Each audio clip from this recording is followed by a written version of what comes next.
What's up, everybody, and welcome to the Positively Awesome Wrestling Podcast right here on YouTube. What's going on, guys? How is everybody doing out there? I'm Albert Albanese, and usually I'm not in the driver's seat, but we decided to change things up a little bit this week, as this little thing that we're doing right here is kind of my idea.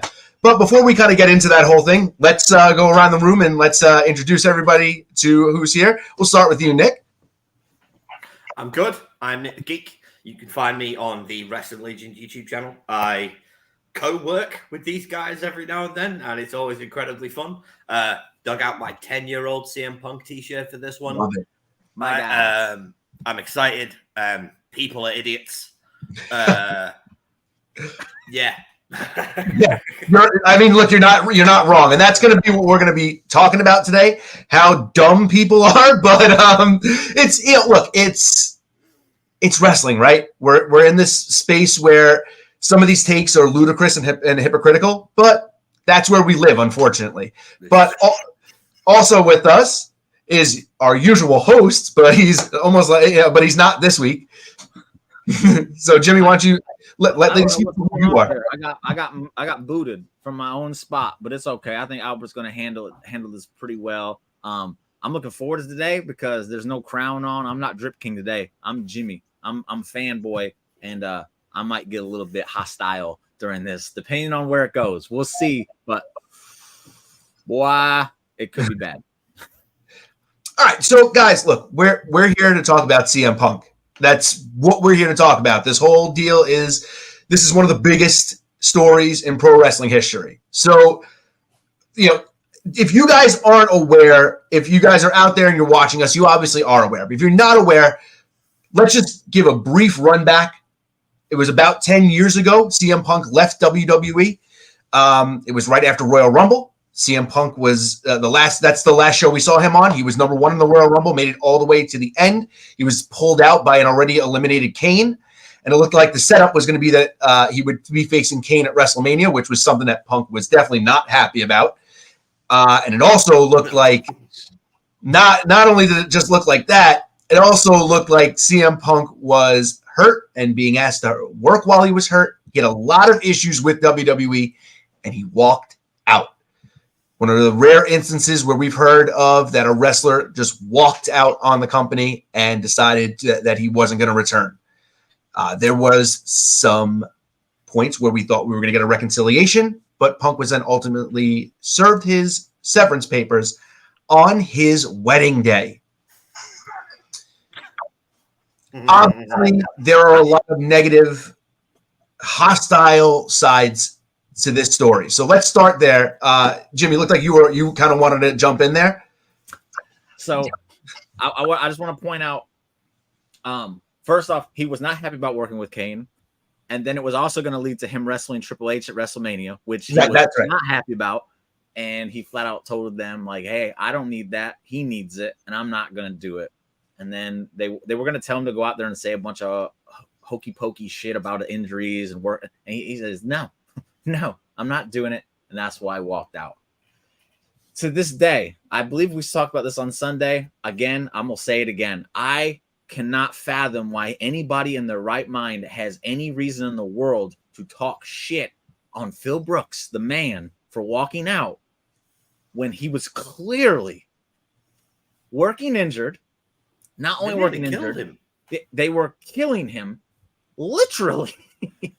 So much so, how many people have won a lawsuit against WWE?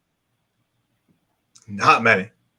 CM Punk did. So that should be all the ammunition you need to know that this was the real deal. Yeah. So that hate needs to just stop. I don't know why it's lasted for as long as it has, but it needs to stop because he had a legit reason for doing it. He had a legit reason for literally talking shit about them all these years.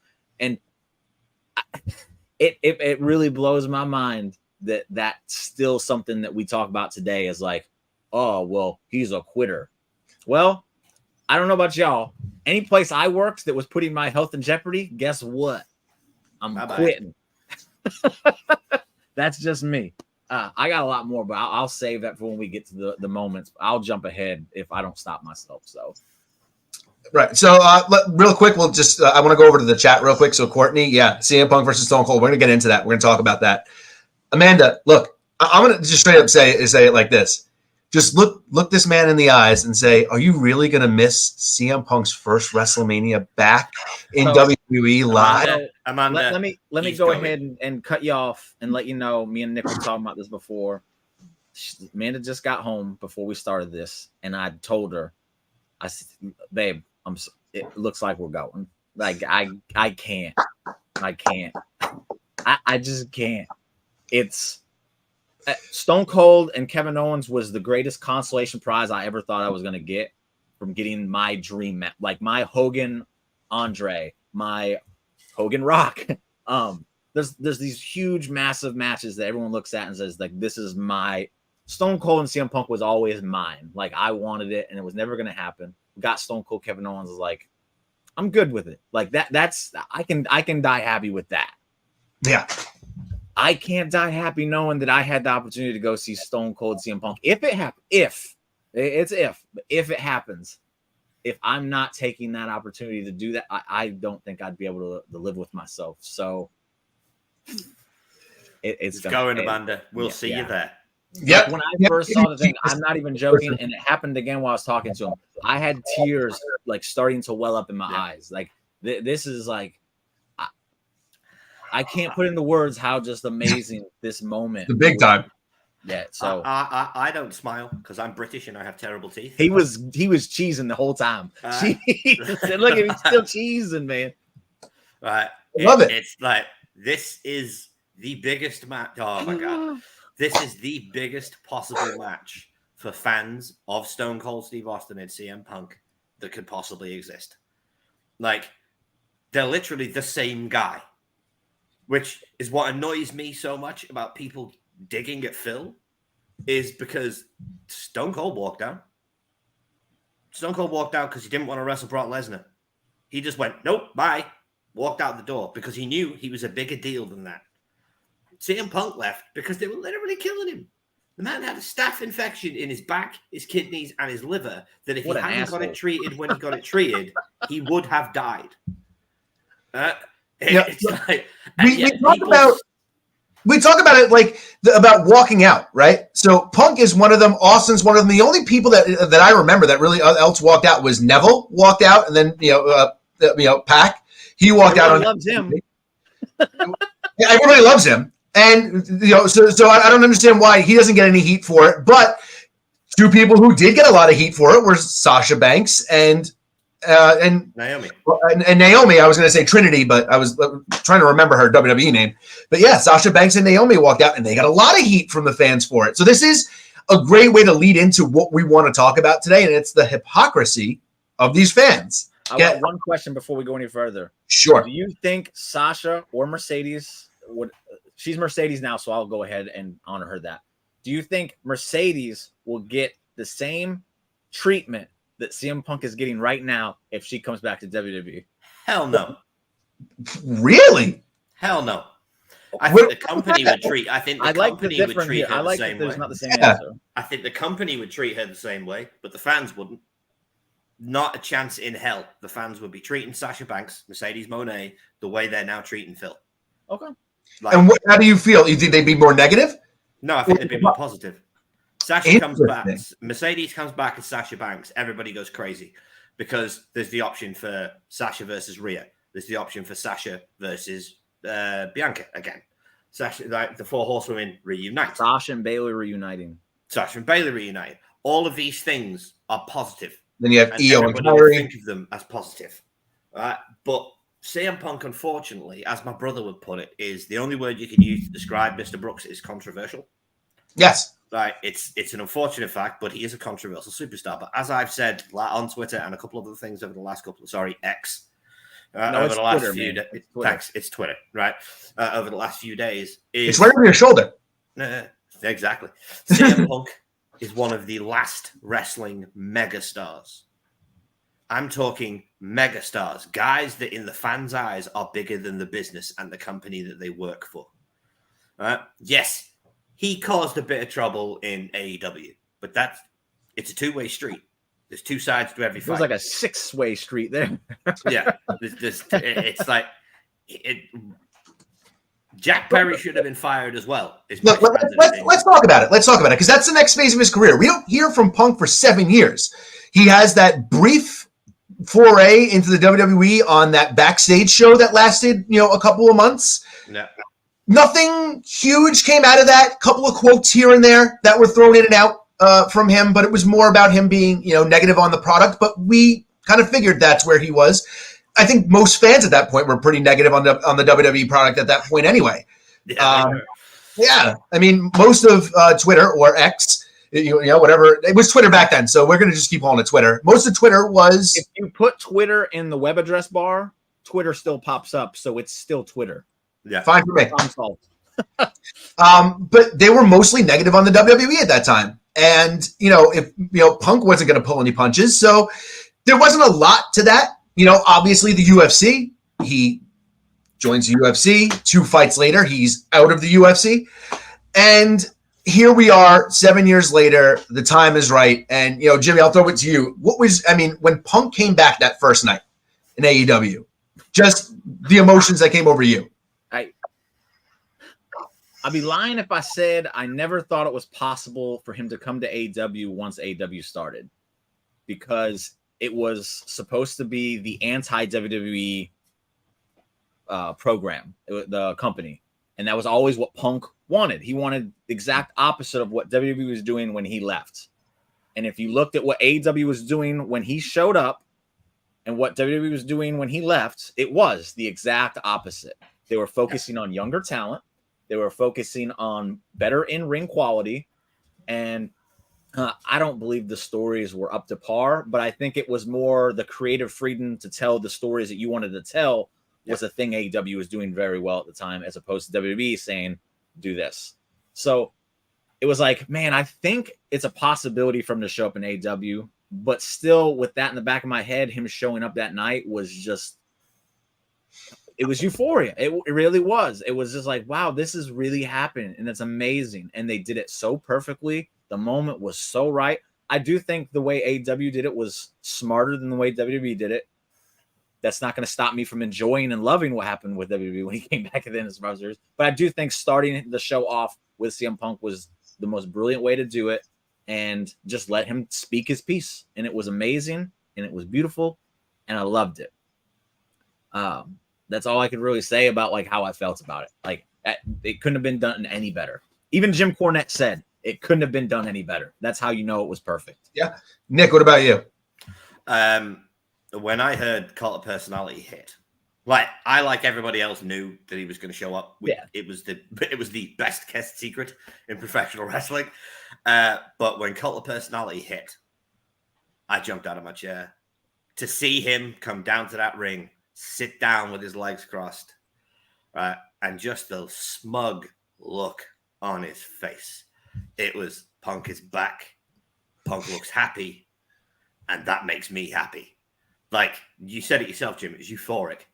It's just to see a guy who got me back into wrestling. Like, I've been watching wrestling since 1989.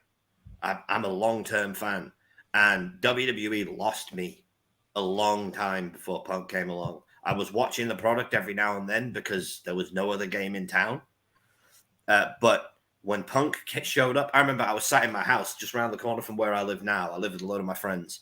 And Punk's original promo for WWE ECW came on. And I felt like a complete moron because everybody in the room is looking at me going, who's that?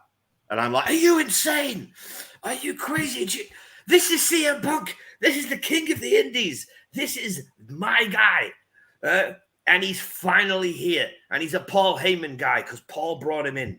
I was over the moon. And to see him 7 years after he left and effectively just chose himself over the business, which you cannot blame somebody for doing, to see him come back after 7 years. There it is. There it is. My name is CM Punk. Like, to see him come back when he came back was just, I never thought I'd see it. He was the one guy that after he left, I legitimately thought, he's done. He's You know, done. I think a lot of us thought that way too. I think that if there was a chance of him going to Japan, he would have gone years ago. If there was a chance of him doing anything else, he would have done it years ago. He never did anything. So I think that we all kind of thought he was out of wrestling. And Nick, you know, just to kind of echo what you said, when he debuted in WWE, we talked about this a little bit on the show on Sunday. I likened it to the idea of the band that you knew about in high school that no one else knew about, and then they hit mainstream, and it's like that's my favorite band. You know, like I knew these guys were going to be big. That was the way I felt with Punk because I was a Ring of Honor fan. I mean, so much so. Me and my friends were going to like every Ring of Honor, Manhattan Ballroom show that we possibly could. I was huge into it. And, you know, at that point, I was huge into, you know, where Ring of Honor was and what Ring of Honor represented. And I was a big CM Punk guy. I was a big Bryan Danielson guy. I was a big Nigel McGuinness guy.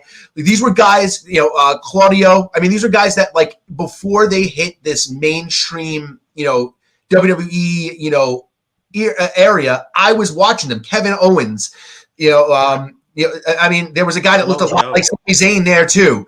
You know, Samoa Joe, you know, I mean, there's all these guys that we talk about now that are big stars right now. Seth Rollins, you know, these were guys that were big in Ring of Honor. So seeing Punk's evolution to going from there to then debuting on WWE ECW to that show being formatted around him before he got basically called up to the main roster of Raw and SmackDown was an amazing experience. And then 7 years after leaving, for him to debut in AEW, when we thought that's it, we'll never see Punk again, and then the rumblings start, and then you know things start coming together, and they're in Chicago, and everybody's kind of feeling it, and that music hit.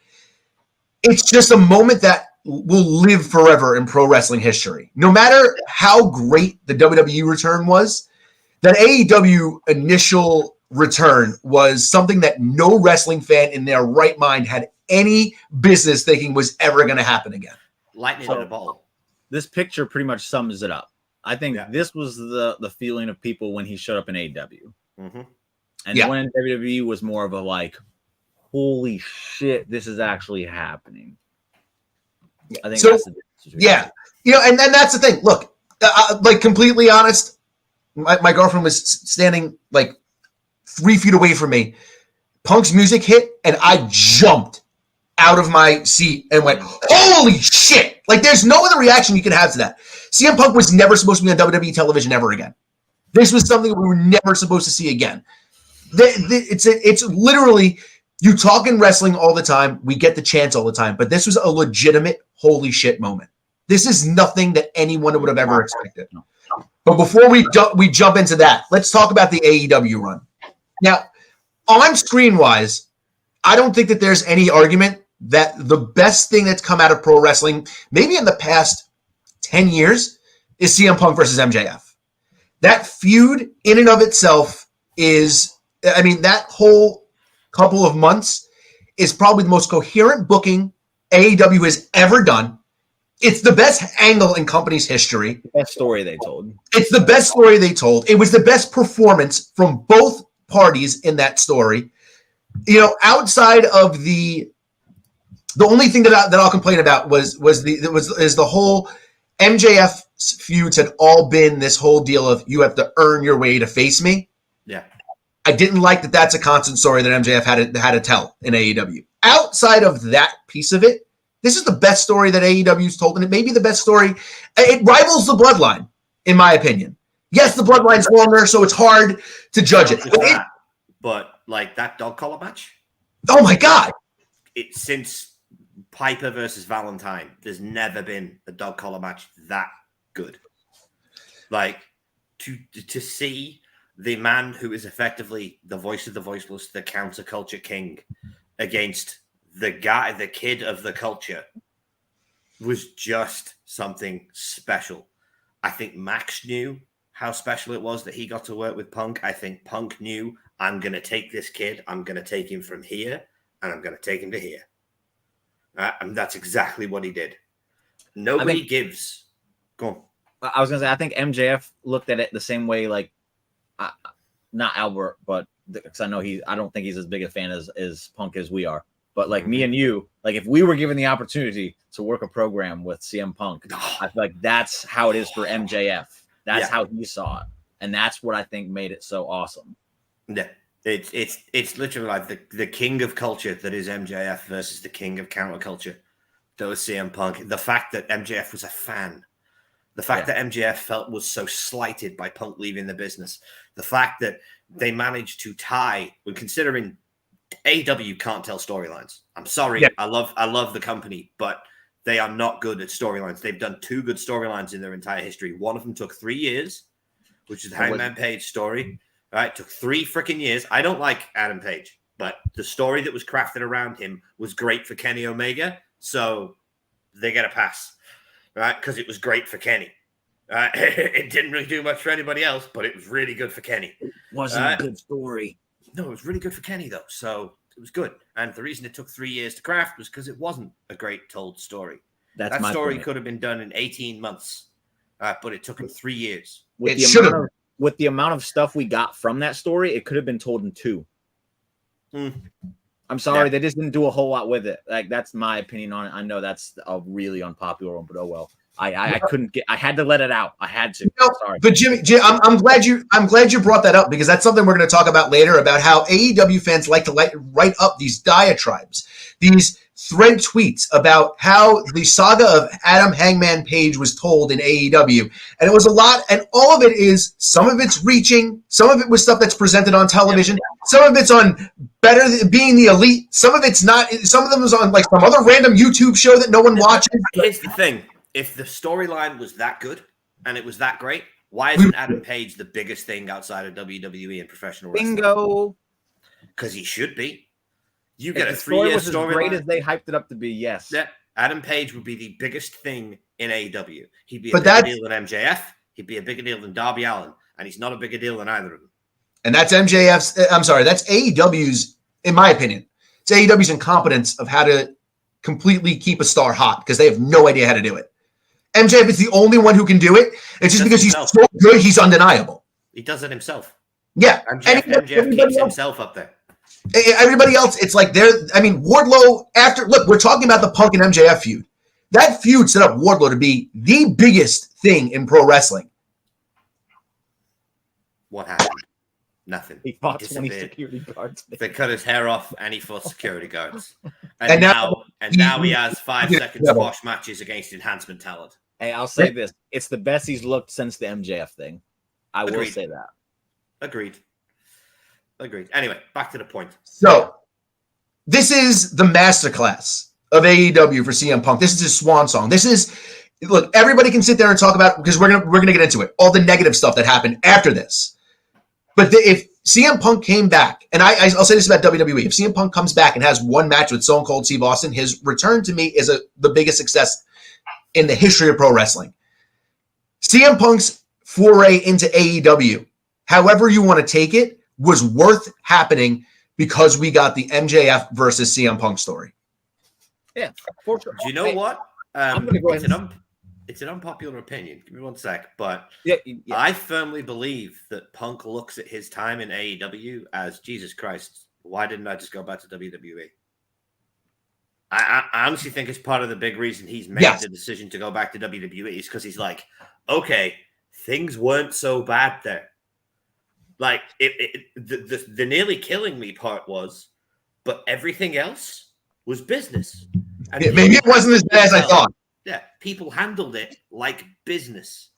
Like, there's a big part of Punk, I believe, just what I believe, that he is an old school guy. Right? If you look at all the old school WWE guys, especially, there's a tremendous amount of respect for the guys that make it under Vince. If you make it under Vince, you get a lot of respect from guys like The Undertaker, guys like Steve Austin, guys like even Bret Hart when he isn't hating on the business. But why should he respect these kids in AEW? These kids who, as my brother put it earlier on today, half of them were still in diapers when Punk got into the business. Half of them were a gleam in their daddy's eye. Right? They're good. The young guys are good over there. But why should they receive respect from CM Punk when they're not giving it to him? Can I answer that? Yes. This is going to shock you, honestly. I'm actually defending the Young Bucks and company in this one. He should respect them for the simple fact that they created an alternative that Punk wanted. He should respect them for that. He definitely should. But I also disagree with it. And again, we can disagree. That's fine. I'm not saying you're wrong because I'm not right. It's just my opinion. But I honestly think CM Punk loved every second of his run in AEW up until right before the media scrum. Oh, no. I agree. He did amazing work. And I really hate the fact that I think too many people were just sitting and waiting for Punk to be Punk, as they kept saying. Like, yeah, it's good now, but just wait. Just wait. And they just kept saying, just wait. And they just completely missed out on a lot of good stuff. His stuff with Darby. It was 6 months of solid TV. Yeah. His match with Darby was a match of the year contender, in my opinion, based on the storytelling they told in that match. It was beautiful. His stuff with Eddie Kingston, I hate that it was rushed. It was like a 2-week program. Yeah. It could have went 2 months. But it was really, really good. It was authentic and it was raw, and I loved it. And here I am giving another person that I don't really give that much praise to, Eddie Kingston. I'm saying right now, that was a great program between the two. They both played their parts very well. I don't think Punk had a single miss his entire run other than that Jon Moxley squash match they had. And if we are to believe what Punk said, that was a dumb idea that Moxley brought to the table, and that's why it wasn't that good. But and that's not hating on Moxley. Everyone knows I'm not I like Moxley. But Rocky 3. Yeah, and Punk said that was his idea, and I thought it was stupid, but I'm here to do business, which is something a lot of people could have learned from him. But I do think he enjoyed it up until the media scrum. So I think that, in a way, I think you guys are kind of both right. I think the media scrum may be a little bit too late. I think it was after the initial Hangman thing. I think he was pissed. And we'll talk about that now. I think he was pissed at Hangman. Not at the company. Not at the company. See, yes and no. And this is where I think it bleeds together. And this is where I think both of your guys' ideas bleed together. I think Punk was fine until then.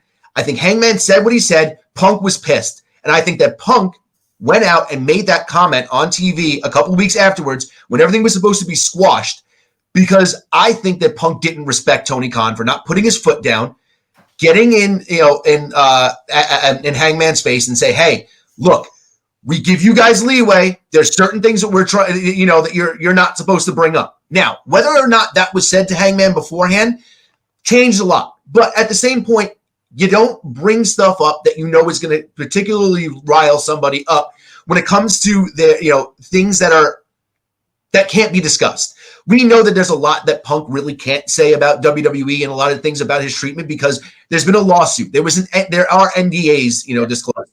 Punk can't bring up some of that stuff. He can't bring. There's a lawsuit with him and Colt Cabana. He can't talk about that really on television. So by doing that, it's unfair for Hangman to do so. Now, I will say one thing about Hangman Page. We have not seen one instance where Hangman was in any other way disrespectful towards anybody else ever since then. I think Hangman learned his lesson. The problem was that Tony Khan did not put his foot down, and Punk went out and did what he did to say, hey, somebody's got to take care of this. It's going to be me. And I think at that point, that's where he started to slowly but surely lose that love for AEW, because I think in the back of his mind, he thought, if I was in WWE right now and that happened, Vince would have lit this man up. So, quick question, Albert and then Nick. How much of the blame for this whole thing that happened do you put on Hangman Adam Page? A very small amount. I mean, in my opinion, give me a number, damn it. 5%. Really? Okay, Nick, what about you? 30%.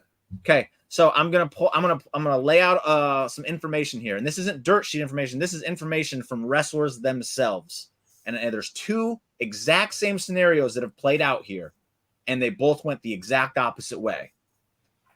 Okay, so Hangman Page cut a promo on CM Punk. He ruffled some feathers. He said some things that CM Punk didn't like, and then CM Punk retaliated. We all know what happened after that. Yeah. Okay. Another scenario here is Sammy Guevara and Eddie Kingston, where Sammy Guevara said some things about Eddie Kingston, and Eddie Kingston literally went on Twitter and said, when I see that kid, I'm going to fuck him up. And then he went to the thing, and they did their thing. And whose side did everyone take in that scenario? Eddie Kingston. Eddie Kingston. Why? Because Eddie's one of the people. Okay, and now here's another bit of information to go with all this that makes me want to put more blame on Hangman Adam Page. Sammy Guevara literally was talking about how they do their promos in AEW. The two people involved get together, they talk about it. If anything doesn't want to be said, they let it be known, hey, this is what I don't want to be said, and they don't. Eddie Kingston never said anything about not wanting to be called what Sammy called him, so Sammy called it to him, and Eddie got mad. So if that's how they do business, and Hangman Adam Page went out there and said what he said, that means he went out of pocket 100%. I won't say 100% because I'm going to go ahead and say 60% of this is on Hangman Adam Page for crossing a line that he shouldn't have crossed based on the information that has been given by a wrestler on how they conduct their business. If Hangman Adam Page never crosses that line, none of this happens. We still have CM Punk in AEW. See, I don't know about that. And here's my thing. I think that there's more to the story. There's also a part of the story that Punk was trying to give advice to Hangman, and Hangman didn't want it. Now, okay, this is the part of the story of why I put this on a little bit less on Hangman than everybody else. Whose attitude does that sound like? That's literally what CM Punk was in WWE. Hey, we're younger, we're faster, we tell better stories. The business has changed. No one wants to see white meat babyface against foreign villain anymore. We need layers. We need a lot different ways of thinking. We need the in-ring stuff to be more of a focal point on our wrestling programs. That was CM Punk back when he was WWE. How many old school veterans have come out and talked and said that CM Punk was disrespectful to them in that kind of scenario? Because they all love him. Booker T. Booker T didn't like the fact that CM Punk was like, hey guys, I'm the leader. He didn't like the fact that CM Punk was like vocal about that, but it was never a scenario where someone came up to him and was giving him advice and he didn't take it. Like they literally all love him for the fact that I think he had one discussion with the Undertaker where the Undertaker was like, kid, you should wear a suit when you're WWE champion. Yeah. And Punk turned around and said, I'm not going to do that because that's not my character. Okay. That's not me. That's not who I am. But he didn't have an argument with Taker about it. They had a conversation. And when he made his point clear to Undertaker of why he wasn't going to do it, Undertaker said, all right, kid, that's fine. Right? There was no beef there. I said it to you before. Nobody went on live TV and started just throwing shots at each other. No. Right. I mean, and that's the thing. This is why I don't put this as much on Hangman. Now, look, if Hangman, we don't know what happened. If Hangman apologized to Punk after that whole thing happened, then it's on Punk, right? Because if Hangman says, hey, look, dude, my bad. Sorry, I crossed the line, whatever. And then Punk goes out and does what he does, that's a lot more on Punk. So we don't know where it all lies. But here's the that I was going to get. Sorry, in the Sports Illustrated thing that came out after this media scrum, it basically stated that CM Punk, he was pissed because nothing got done about it when he tried to go to someone to do something about it. So then he gets injured, and then he has to sit there for months festering in this nonsense of like, that little shit disrespected me, and nothing is getting done about it. I'm sitting at the house right now, and he's world champion. Yeah. So, but that's my thing. That's not on Hangman at that point. Yes, Hangman messed up, but that's on Tony Khan for being a leader. That's on the Young Bucks. That's on Kenny Omega. If they're supposed to be leaders, if they're EVPs, that's on, whoever, that's on Chris Daniels, I guess, because he's talent relations. That's on 40 on Hangman and then 40 on Tony Khan. But at that point, I'd say this happens in WWE. 70% Tony Khan. And that's my thing. That's why I put a very small amount of blame on Hangman. I think that inevitably, look, at the end of the day, MJF kind of brought up Colt Cabana. Eddie Kingston kind of did too. This wasn't the first time, and Punk didn't attack either of them.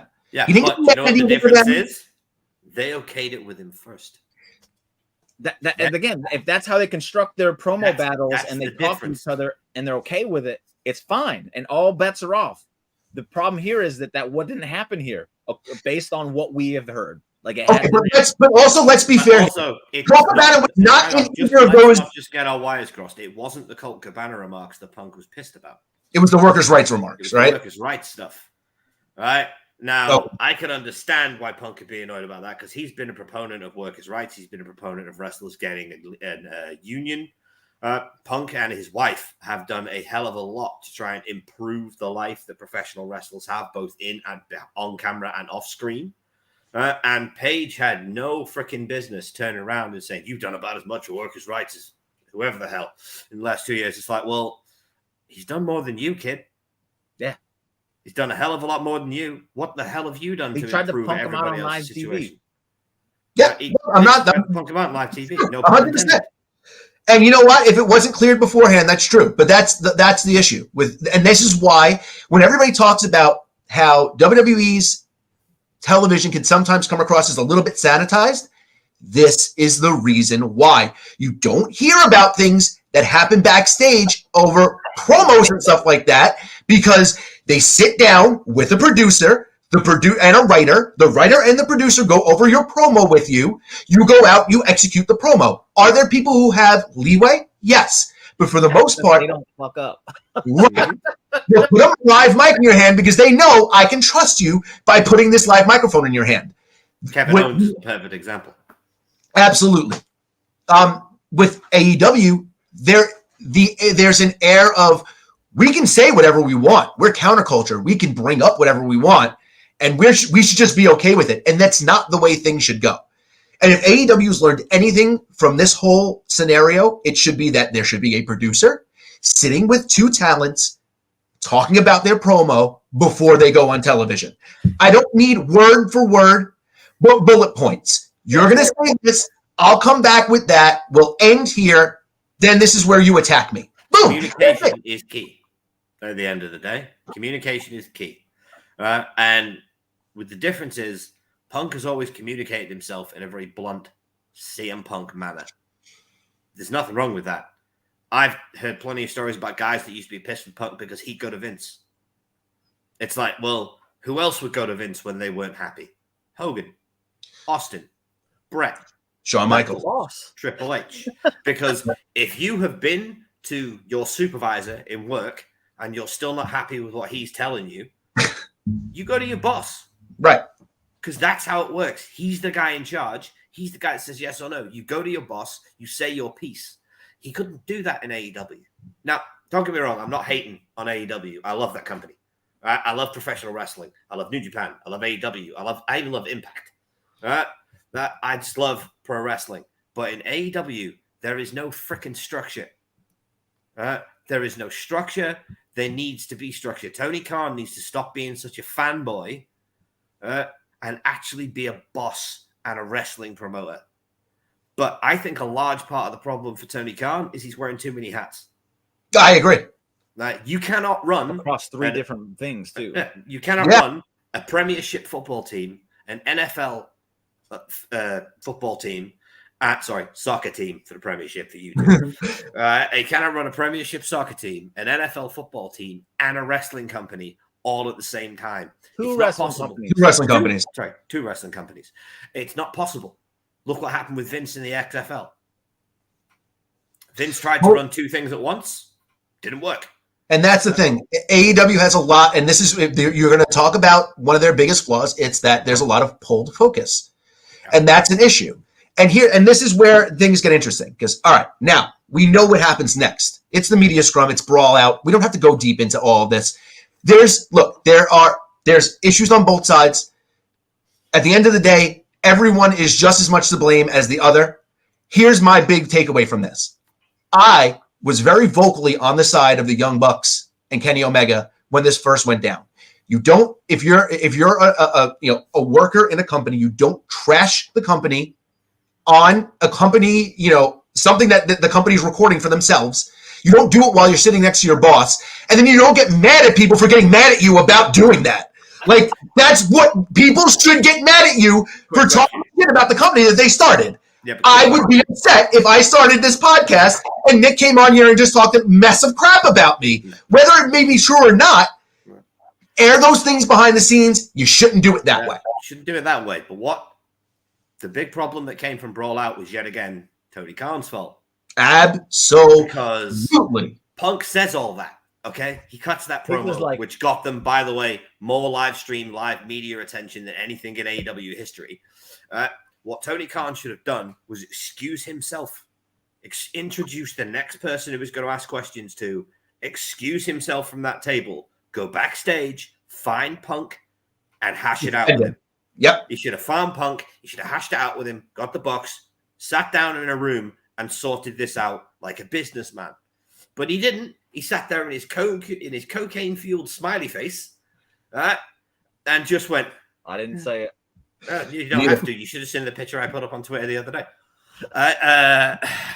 In his cocaine-fueled smiley face, like this, like an idiot, thinking, "Oh, nothing will happen. I'll just carry on with this press conference." Are you insane? If that was in WWE and that was Vince, even if it was Triple H, they'd have been immediately behind stage and hashing that out. Quick question, because everyone always brings up it wouldn't happen in WWE. Would have it happened in Impact?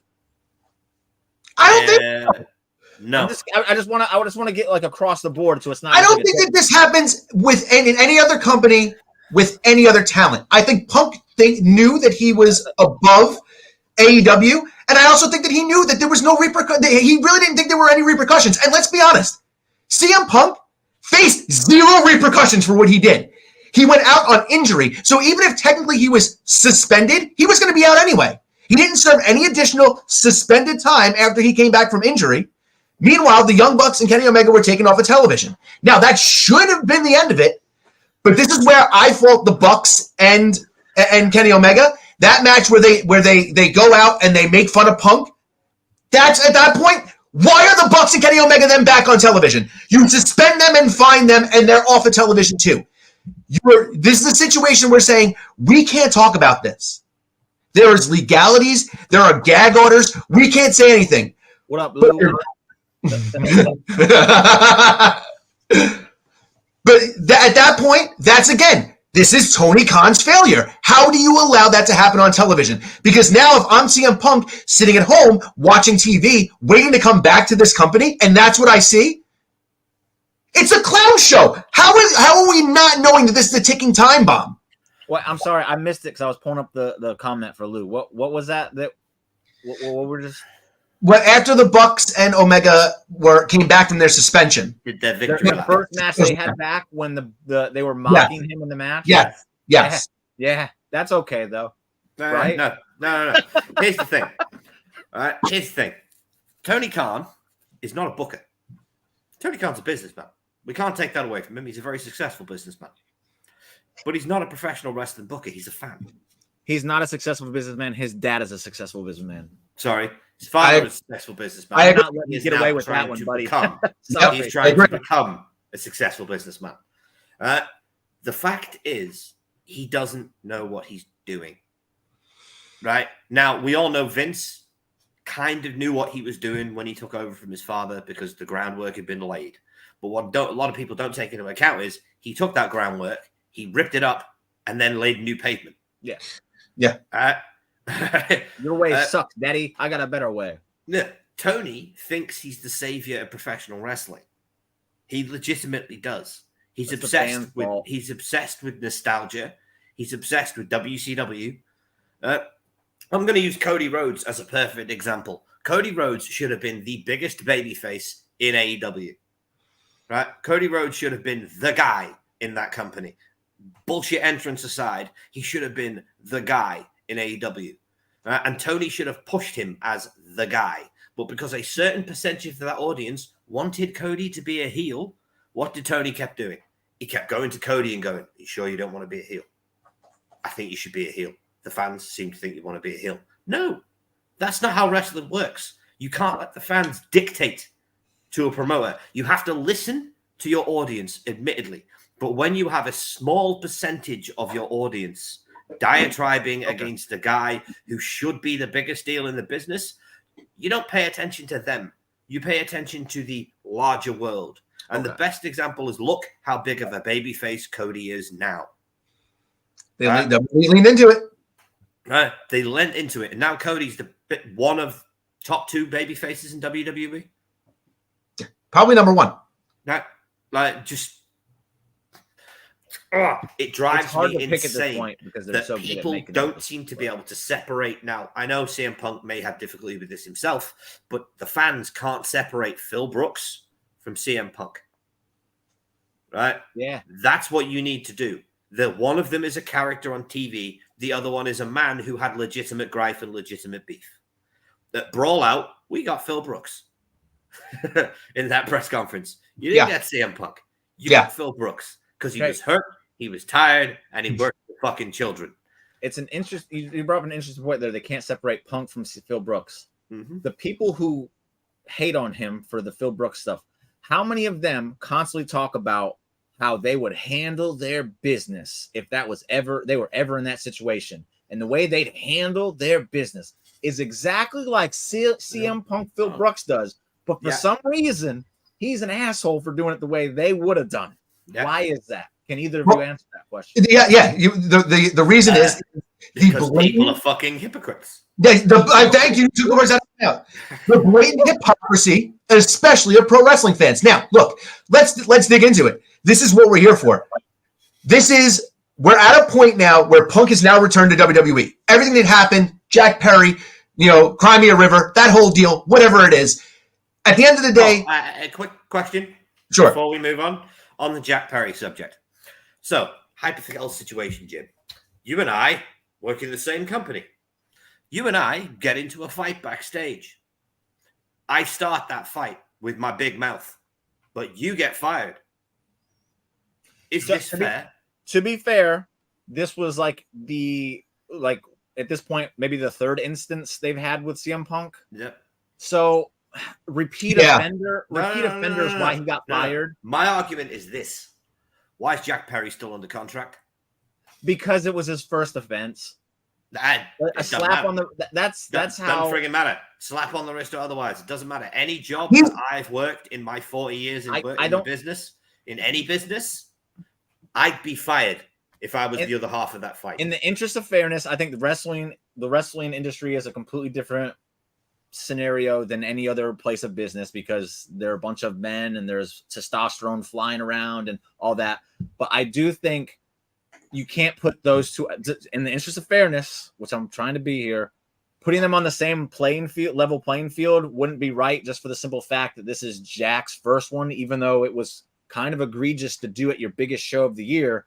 But if he's still serving a suspension and he's not the devil, which better be the case. Oh God! I think everything's been played out how it should. Honestly, I don't think he should have been fired with Punk. I personally don't. That's fine. We will disagree on that one. I don't because again, repeat offender, not repeat offender. Yeah. And that was why I kind of ran over it, because I didn't think that you were going to have anybody was having as much of a strong conviction as you did, Nick, about this. No. The simple fact is, I got into a fight in a pub that I used to work in with my boss, and it got physical. We both got fired. My first offense, not his first offense.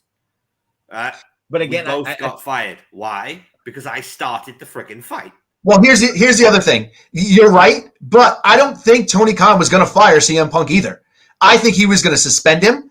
I don't think he was going to fire him. But then when Punk got back and then got into his face and got into Tony Khan's face and started talking crap to the owner of the company, yeah, at that point, especially if it's in front of people, sorry, dude, we have to fire you.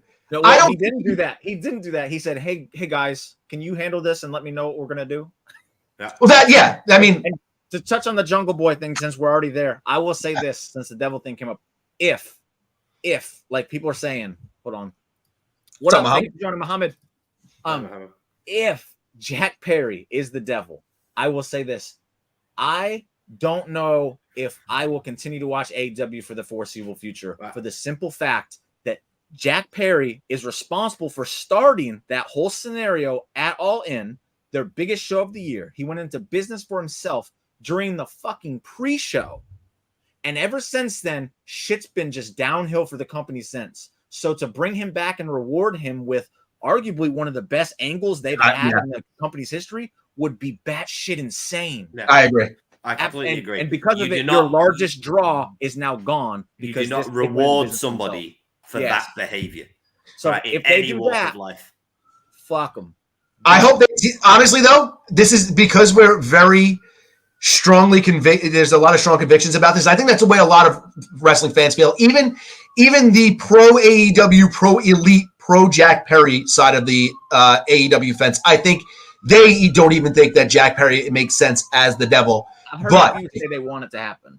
That's has to be a very, very vocal minority because I can't even believe anybody would think that. But because I think everybody hates it so much, they should tease the living hell out of it.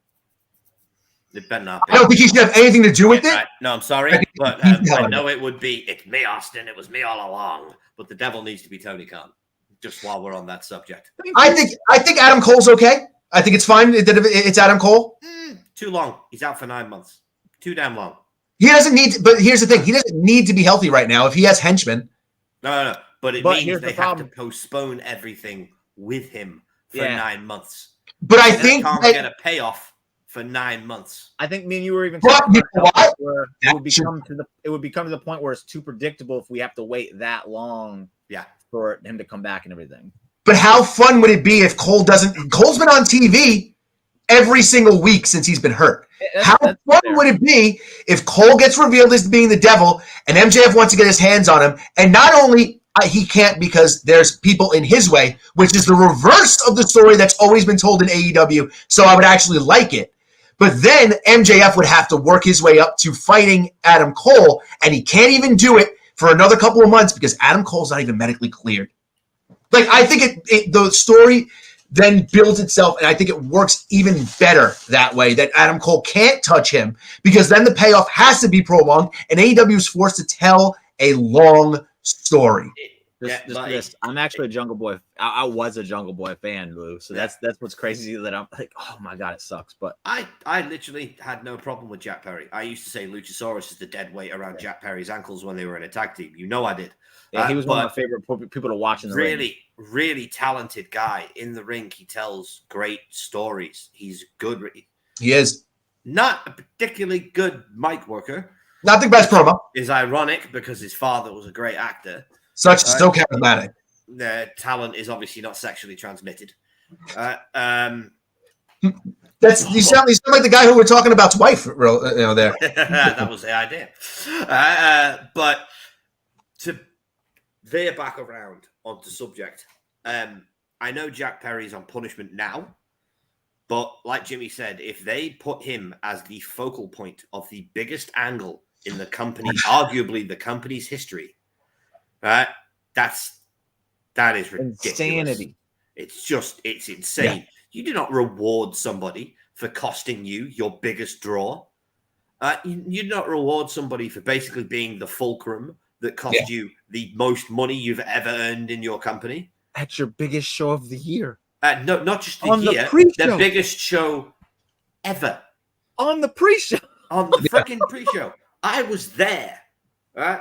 Watching that chaos unfold live, half the audience after the pre-show tuned out onto their phones because of everything that was being reported about what was happening. Right? It took about an hour and a half for the crowd to get back into the show. I could tell from like when I was watching it from home, I was like, man, this crowd does not really seem that hype. I was expecting it's a UK crowd for one. Mm-hmm. And two is like, they have never had an AEW show. They should be like going absolutely nuts right now. And it didn't seem like that. But I know sometimes it doesn't come to the TV that way. So I wasn't sure. But now you're telling me. So there's half the audience tuned out on their phones. You could look left or right and everyone's going, oh my God, there's a fight backstage.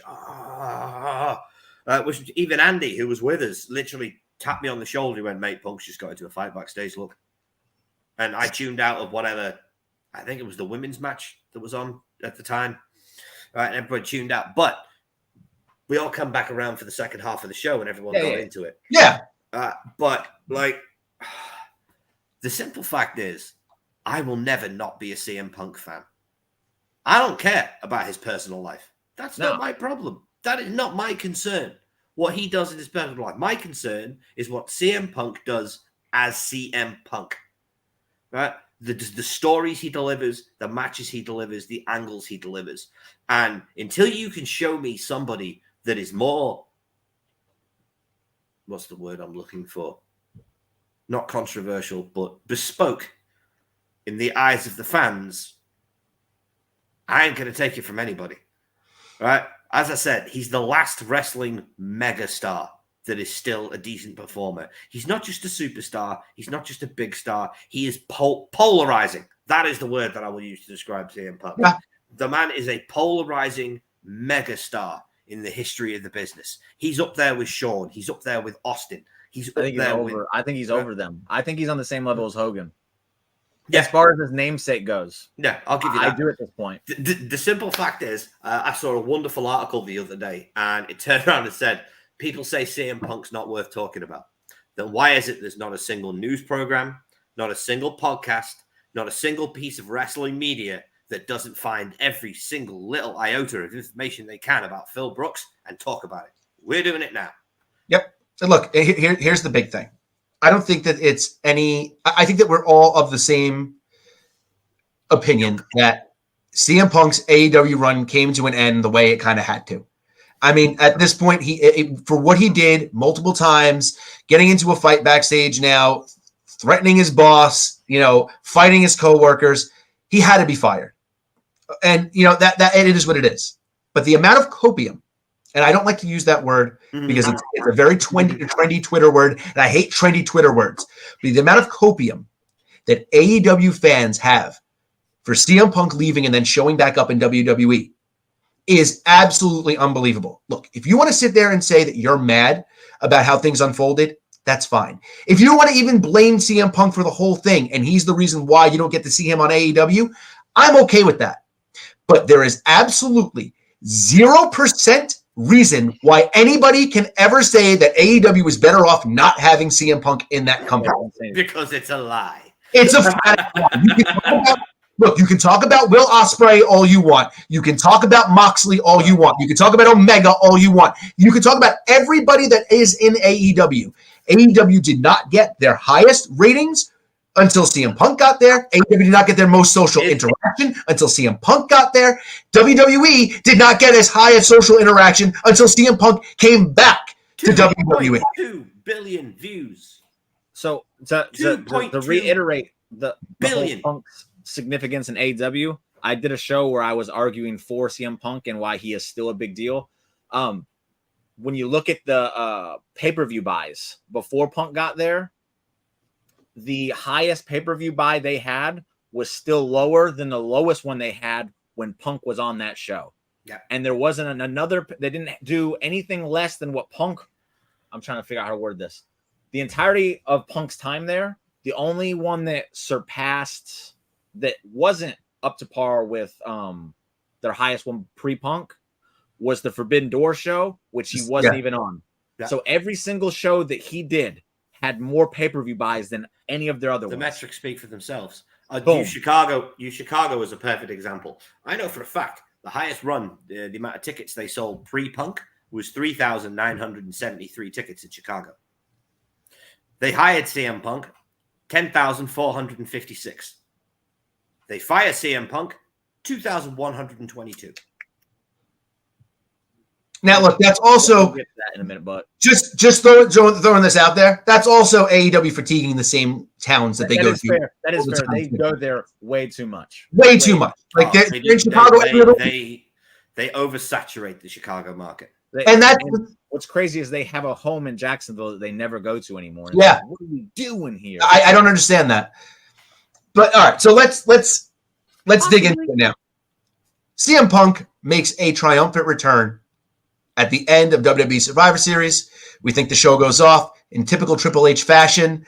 We get the bumper at the end. We're all thinking, hey, man, Randy Orton came back. Good show. I didn't think we were going to see CM Punk anyway.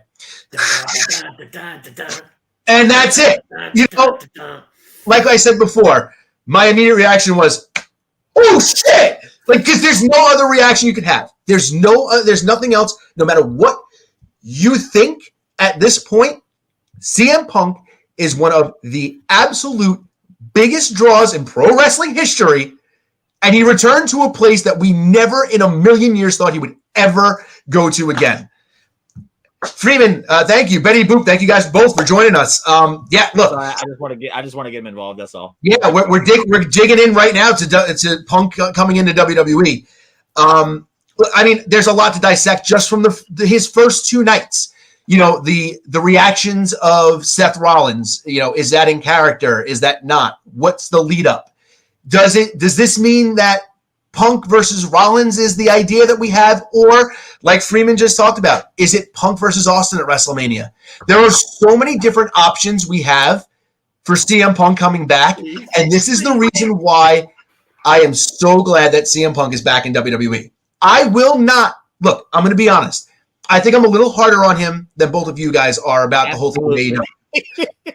I think that there was no reason for him to do a lot of the things that he did in AEW.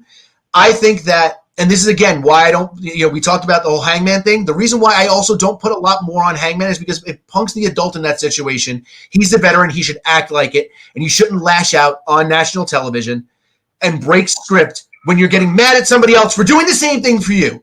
So 2 wrongs don't make a right. It's not the right way to do business. Now, look, whatever that is, past that whole thing, Brawl Out was an absolute nightmare for the company. They haven't recovered since Brawl Out. The closest they came was All In.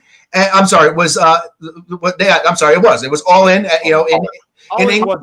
Was an amazing success. I'm not downplaying that at all. It was an amazing. But the biggest story coming out of that was CM Punk got fired. So instead of then, and this is why I put a little bit more onus on Punk than everything than I think that you guys do. I loved CM Punk from the day I watched CM Punk, in Ring of Honor. I loved him through his entire WWE run. There was a point, I will admit, where I was a little bit upset with him about the way he exited WWE, but it was more about the fact that I was not going to get to see CM Punk wrestle anymore than it was Punk's conviction for what he wanted to do. I listened to that Art of I listened to the Art of Wrestling podcast with him and Cole Cabana. I have to say probably about 20 times.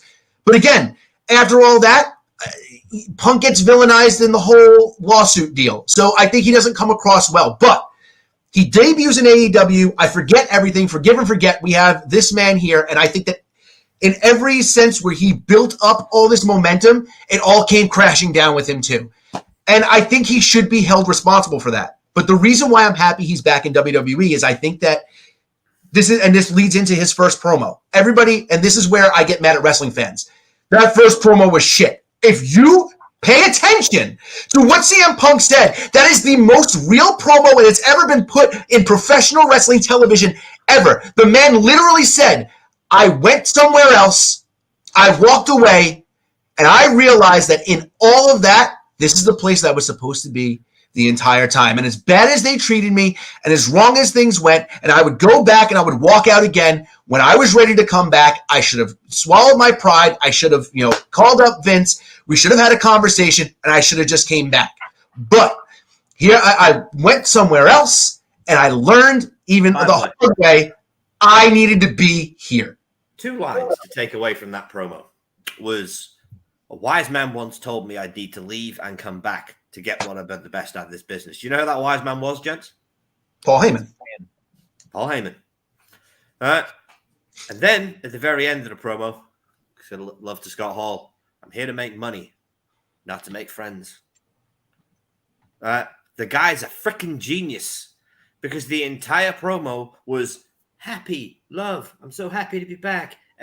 Almost everybody's happy to see me. Put the mic down. I'm here to make money, not to make friends. That's genius.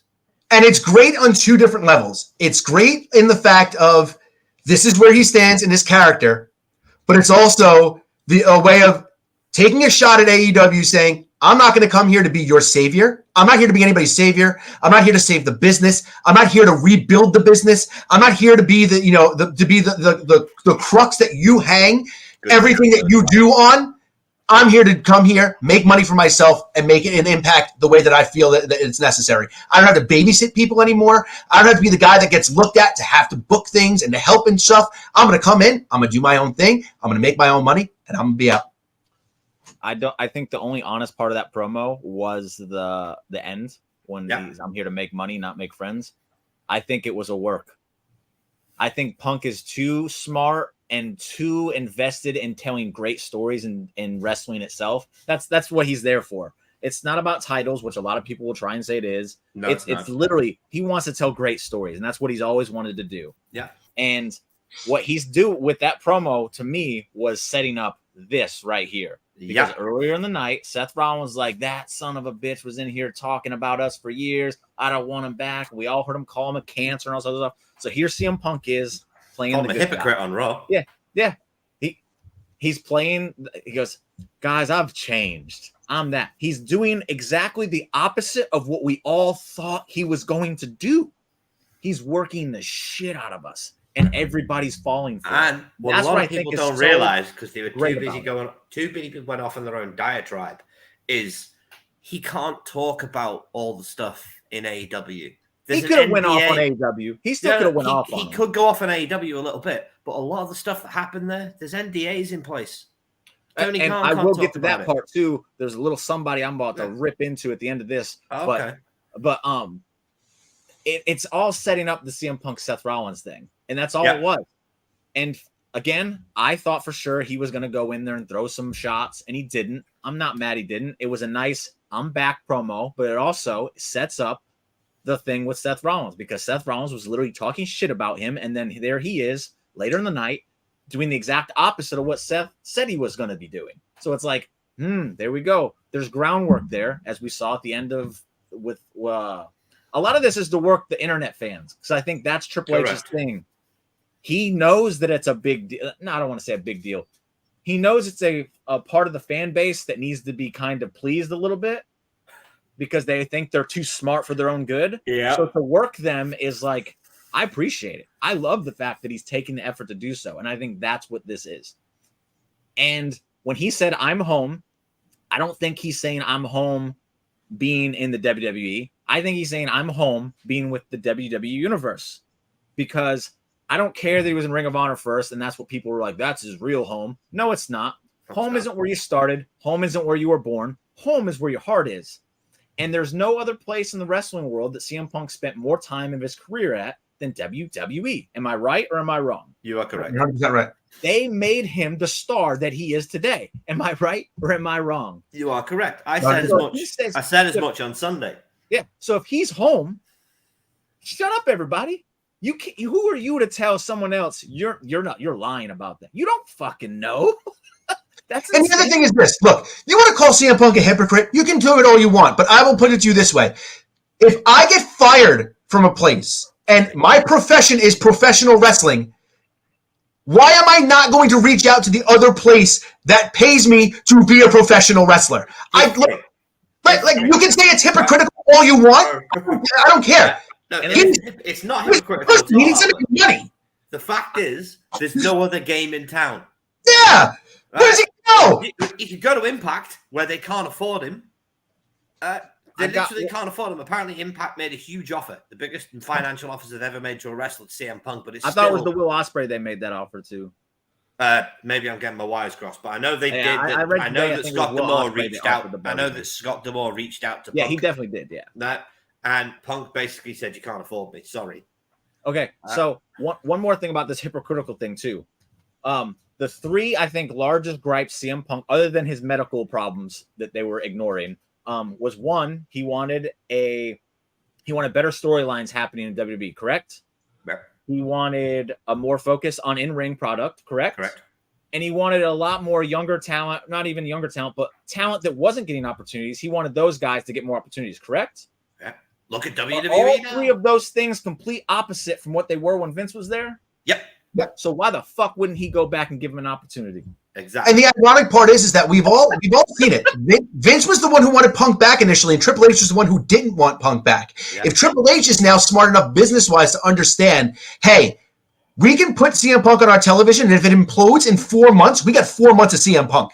What is the downside of WWE doing this? If Punk comes in and he's an asshole and they have to fire him, so what? We got great WWE television with CM Punk on it for however long. Maybe, look, if Punk comes in, goes to WrestleMania, has a match against Stone Cold Steve Austin, and then becomes the biggest jerk on the planet and gets fired, I don't care, because we got CM Punk versus Stone Cold Steve Austin. Triple H isn't dumb. And look, we did talk earlier, someone did say that there's a behavior clause in this contract. Maybe there is. But at the end of the day, I don't think they need to. You know who else had a behavior clause in their contract? What's that? You know who else had a behavior clause in their contract when he came back? Who's that? Shawn Michaels. Well, there you go. Did he? Shawn, yeah. Oh, okay. Knight talked about it on Steve Austin's Stone Cold sessions on the Broken Skull. Shawn was an arsehole before he left WWE, and he's permanently he's admitted this as much. on podcasts and everything. Shawn was a complete arsehole. So when Yeah. he came back, Vince said, if you're an arsehole, you're gone. Right. And guess what? He wasn't an arsehole anymore.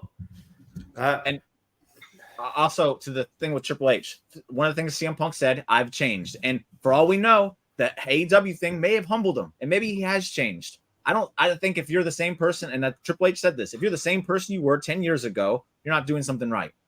So, you know who else has changed in those 10 years?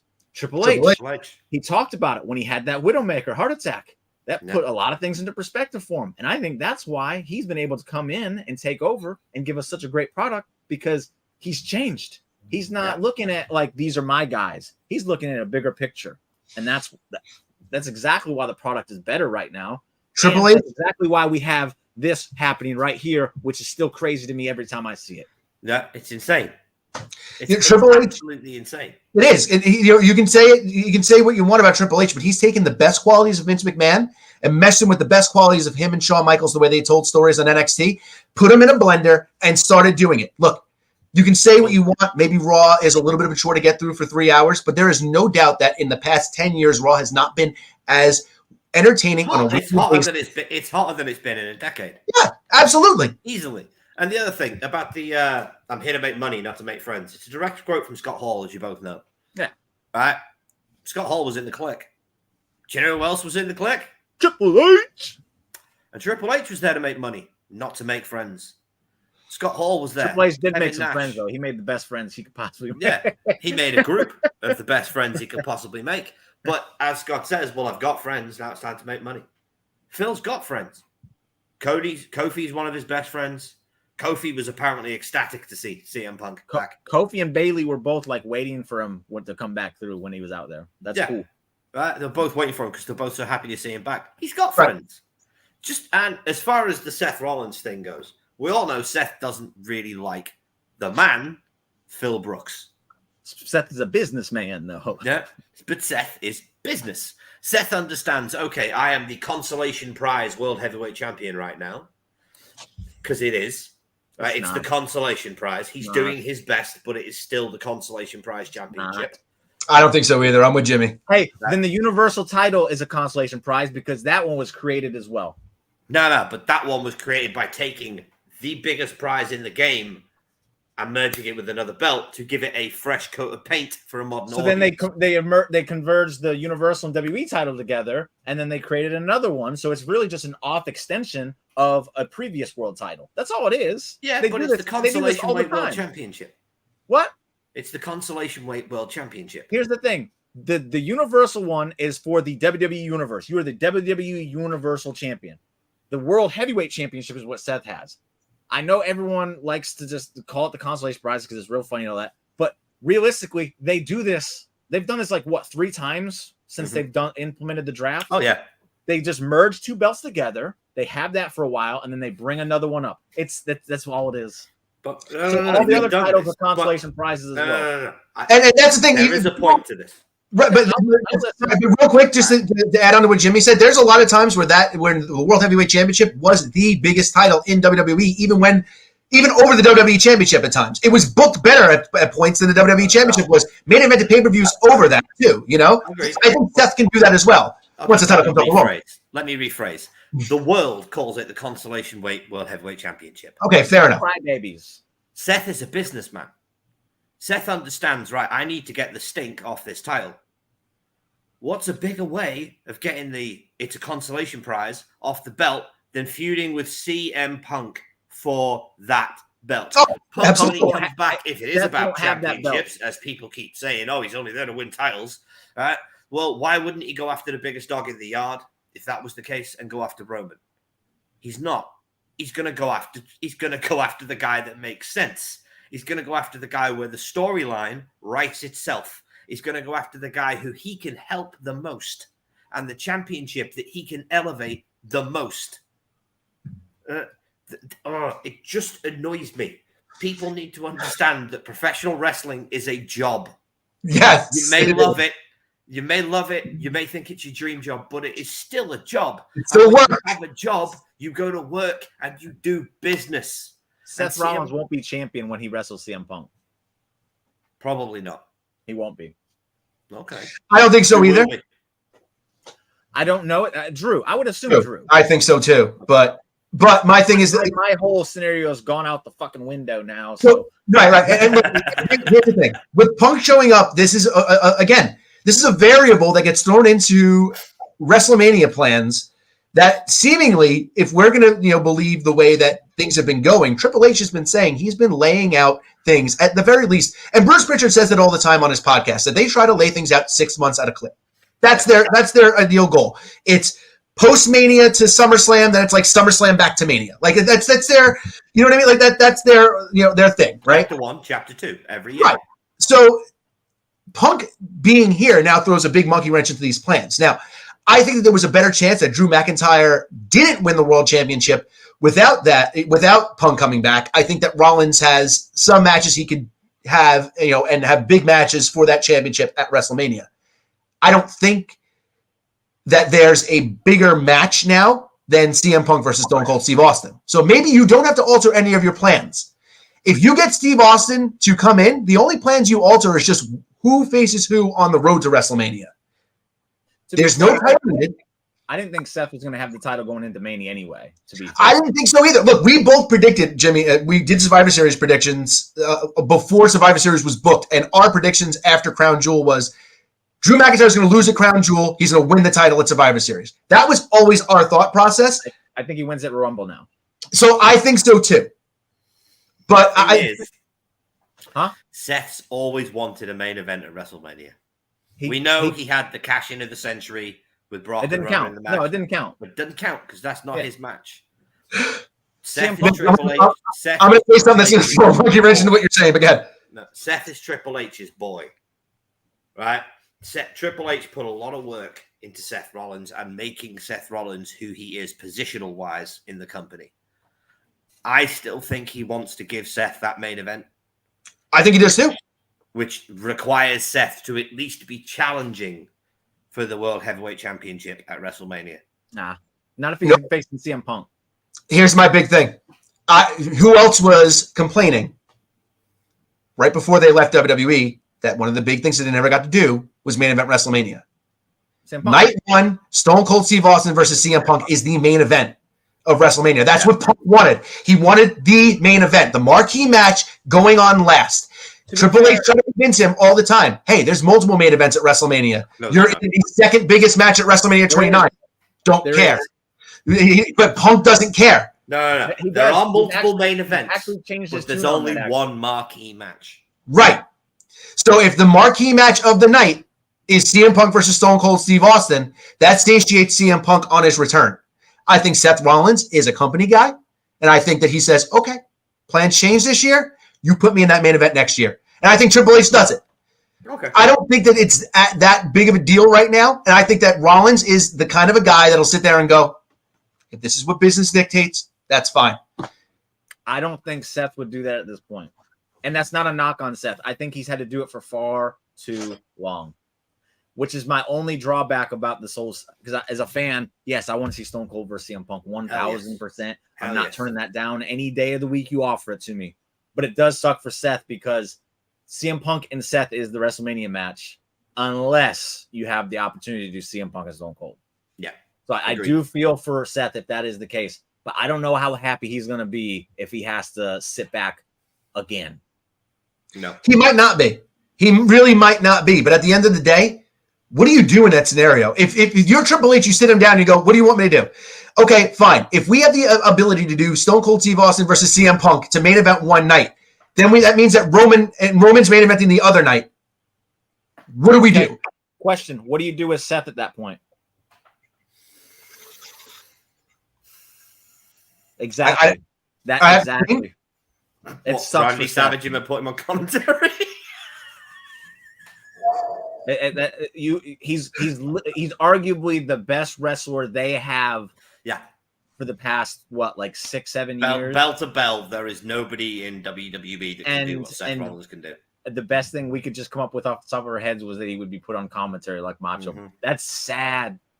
I think there's a story that can be told with Randy Orton. I think Orton doesn't have a clear path to WrestleMania. I know they've done it already, but I think there's a story that can be told between the two of them. I think that there's a story that can be told depending upon how Seth loses that championship. That maybe Seth. The sad truth is Cody's going after Roman. Right. When realistically, the story that they were telling from the day Cody showed up in the company was him and Seth. Right. Right. So he had to take a step back for Cody, and now he's going to have to take a step back. That's why I don't think he would be the gracious company man this time around, because it's happened too much. But what do you do? What do you do? At that point, what do you do? I don't know. I feel bad. Unless you're right, unless he holds the championship until WrestleMania, unless Austin says, I'm not doing it, then fine. He holds the championship until WrestleMania. It's CM Punk versus Seth Rollins, end of night 1. Fine. But other than that, if Austin signs, Seth's got to look at the landscape and think to yourself, man, what do we do? How do I $5 million at Shawn Michaels and say, hey, go wrestle Seth Rollins? Yeah. Look, I think that there's ways that you can book Rollins in match. Look, you can turn Rollins heel right now and have him face Jey Uso. It's a fresh match. You've never seen happen. AJ, man. Not AJ. No, AJ's not where he needs to be, but Seth wants a match with AJ. He's already said that. He got it. No, they got a crap match. They got a crap match. It's their fault. True. I think if you're going to turn Seth heel, you put him against Sami Zayn. That's fresh. Yeah, sure. If you turn Seth, and all right. So I said Jey Uso, so Jay's probably going to face Jimmy. That's probably the story. So yeah. Sami Zayn probably doesn't have. Albert, there ain't no probably there. There ain't no probably in that sense. His world title win at WrestleMania, and I'm sad about that too. Man, this whole thing throws a monkey wrench. No, my goodness. Now I'm sad about it. And that's the thing. Look, I'm happy and I'm sad about it at the same time. Of course. Look, and that's the thing. What I think the only interruption that CM Punk has on the WrestleMania plans, if he faces Steve Austin, is the main event portion of it. Yeah. Because even if they say, okay, fine, we'll have Seth versus someone else as the main event, it's going to be Hogan versus Rock. Yeah, that's exactly what it's going to be. It's like Hogan Rock should have gone on after Triple H and Jericho that year, without a shadow of a doubt. And WWE knows that. Killed the main event. Yeah, Punk knows that. Seth knows that. There's got to look. Seth is. Undertaker should have went on after too. We talked about Seth being, is he happy, that Punk's back? I don't think in any situation Seth Rollins is happy that CM Punk is back in WWE. I don't think he's happy personally. I think he's happy for the business, but I don't think he's happy for his business, because I think it hurts his business. I don't think Seth's happy on a it doesn't hurt his level business unless the Stone Punk. Cold thing's true. Because if the Stone Cold thing doesn't happen, then Seth Rollins is going to get his main event at WrestleMania. Yeah, he is. So Against arguably the biggest star in the industry. Yeah, but he's going to lose, and Punk is going to slide into that number one babyface spot onto Raw. No. This is the mistake everyone's got about. Punk ain't there to win. Punk has not come back to WWE to win titles. Okay. He's not, but same thing as AEW did. They're going to put the belt on him, because why wouldn't you go with the hottest guy in the company? Because WB said, hey, that's what we want, because WB knew that was what was best for business. Warner Brothers that's knew their it was biggest best for draw, money. and they want the title on their biggest draw. And WB, you don't need to do that. No, publicly traded company. Which is why I think the world title would start off night 1 as the first match, and then Punk and Rollins would main event if that match happens. Which, man, I hate that I have to, I'm torn at this point. I feel bad for Rollins in this scenario now. I really do. I do. It's the same. I feel for Seth, but that's only if Steve agrees. Yeah. It's only if Steve agrees. Steve turned down a lot of matches last year, apparently. Yeah. So, yep. But how do you turn down this more in him? And I'm hoping the Punk match is that match. How does Austin turn this down? If you're Austin, how do you turn this down? What? The story writes itself.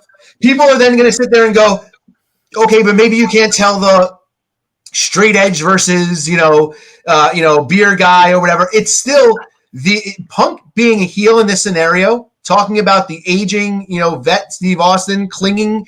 You need me. You got to cling on to me to get this main event. Punk will spin it and make it the best thing ever. The one thing I'm going to say, though. Just bring that back. Look, there's one thing that I think that universally we're all agreed upon. CM Punk coming back to WWE, he can have the 1 or 2 month, really fun babyface run, but he has to be a heel going into WrestleMania season. Agreed. I honestly think that was the whole point of that closing line in his promo. That whole point of him here to make friends, not to make money, was a nudge, nudge, wink, wink to all the smart marks that are watching on TV going, don't worry, I'm coming. I'm not there yet because they don't want me to be, but I'm coming.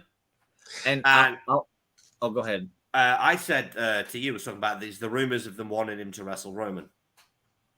I don't like it. I don't like it because we said, but then we came up with a scenario that was cool. So exactly, he couldn't beat Shield Roman. He's not going to beat the Tribal Chief unless Paul Heyman is a wise man in his corner. And then I said, make it a triple threat. Put Brock in there as well. Can you imagine? Paul slides the belt into the dead center of the ring. All three of them. But Brock can't go for that title anymore. No, not allowed because Roman has it. But literally, the only way for me that Roman Punk works is if Paul betrays Roman and goes with Punk. Yeah. Which would literally make my year because Paul Heyman is the greatest manager since Bobby the Brain Heenan. Don't care what anyone says. He's still not Bobby, but he's close. But there are so many.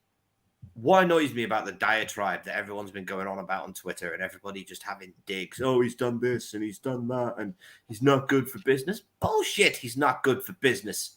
As we discussed before, AEW made more money in their entire time that Punk was there than they have done outside from before he was there or since he's left.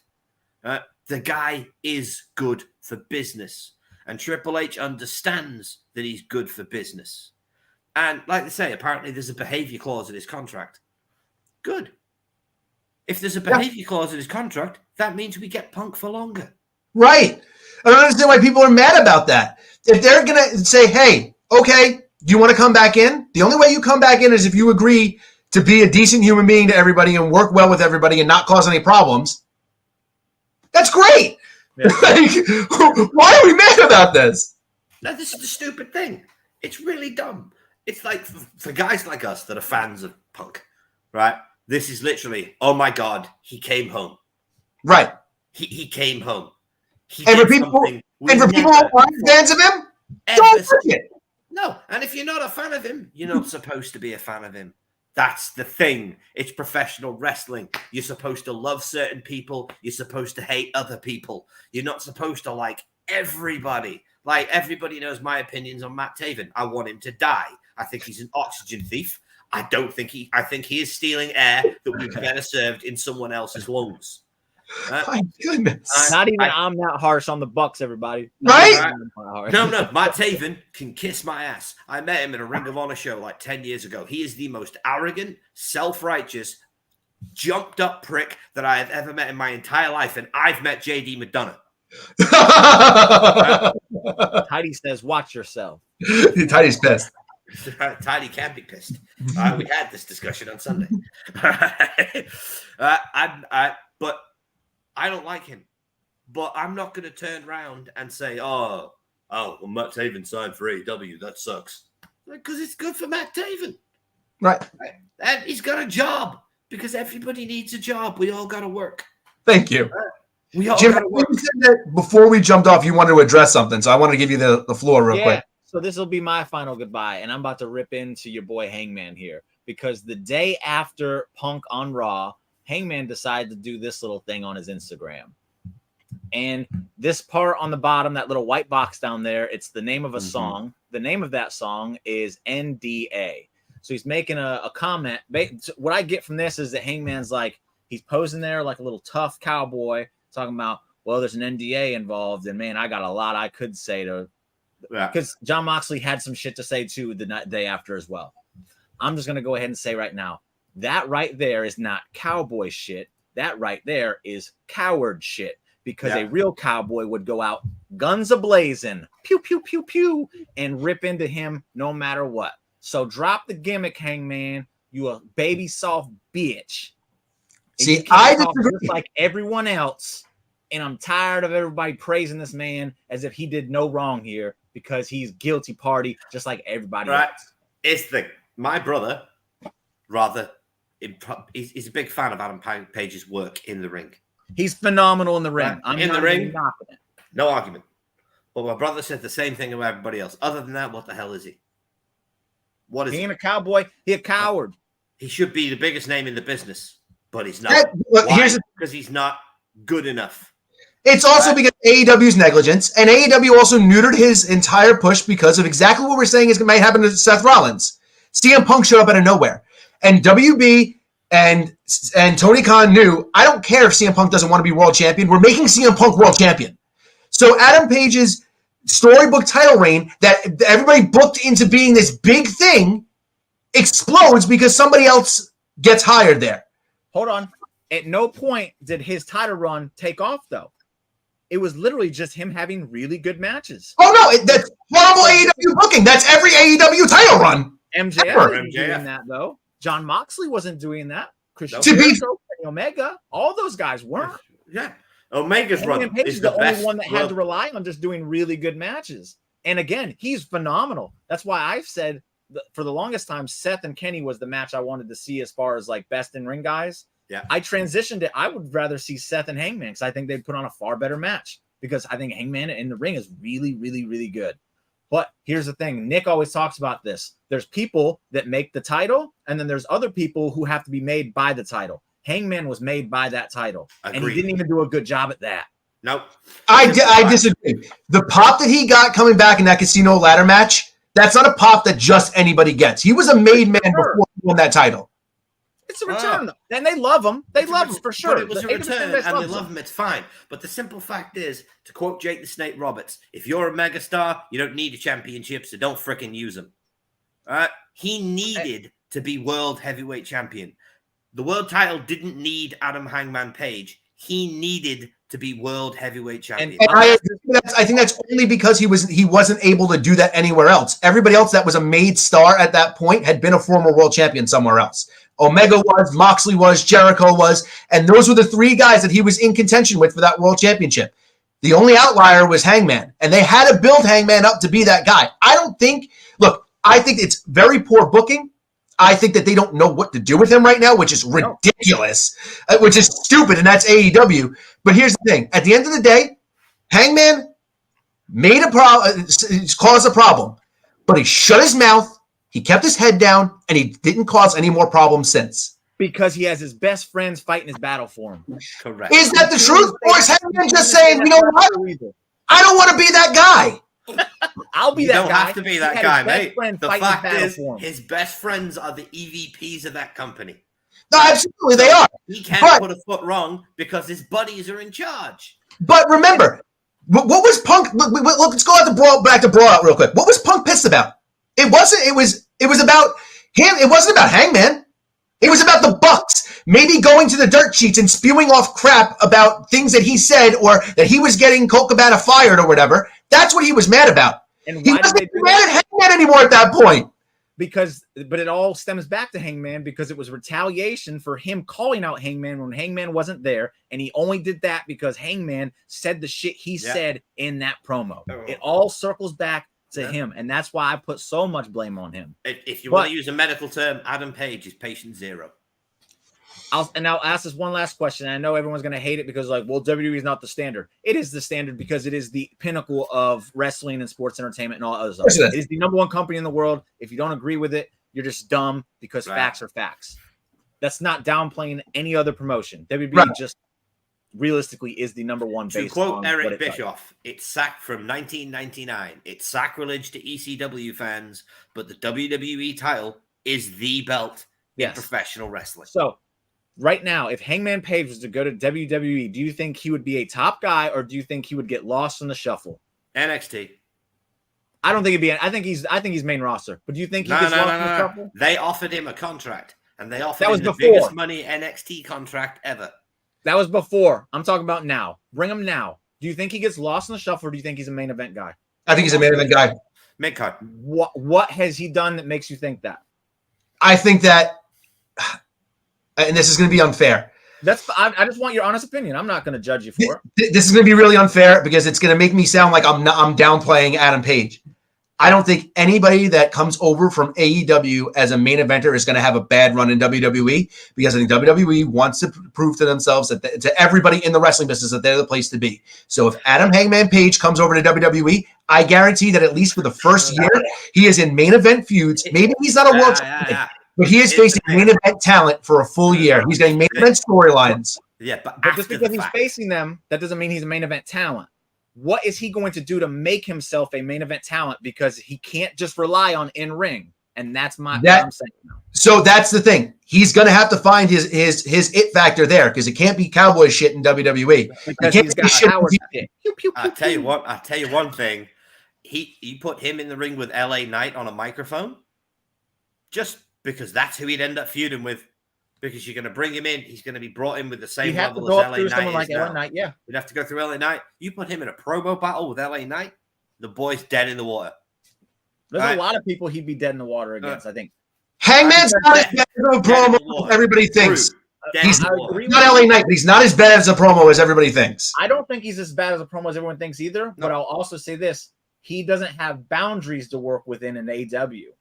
He would in WWE, and that's when things get a little bit harder. People can say it's a knock all you want. I think it causes you to have to be more creative, but that's my opinion. It makes you force you to show up and show out, because if you're not, you get buried. But he'll also have people help him. Because I have not seen anything from him character-wise or anything that makes me think he could be a guy that thrived in WWE. Did you see the promo he cut on Swerve before the death match? I did. It was okay. That was a good promo. But you know what I would have preferred? Him standing there and seething while Swerve cut the promo on him. Did Swerve even cut a promo in that point? No, didn't. He never got a chance to talk. And I think that was my issue. Because Hangman got to talk his shit, but then Swerve had to just sit there with his thumb up his ass and couldn't respond. Swerve invaded his house. Hangman deserved to have that moment to his face. Still mean Steve Austin, Albert. Oh, no, I'm with you. But did they square off in the center of the ring next time? Respond. Pillman got to friggin' respond. They didn't let him talk back. I think that promo would have worked. Swerve did respond by winning that death match the way he did. It was a great match, and you'll never hear me knock what Hangman does in the ring. You never will. I just won't. I'm just referring to what he can do outside the ring, and I've never seen anything that makes me think he would thrive outside of AEW.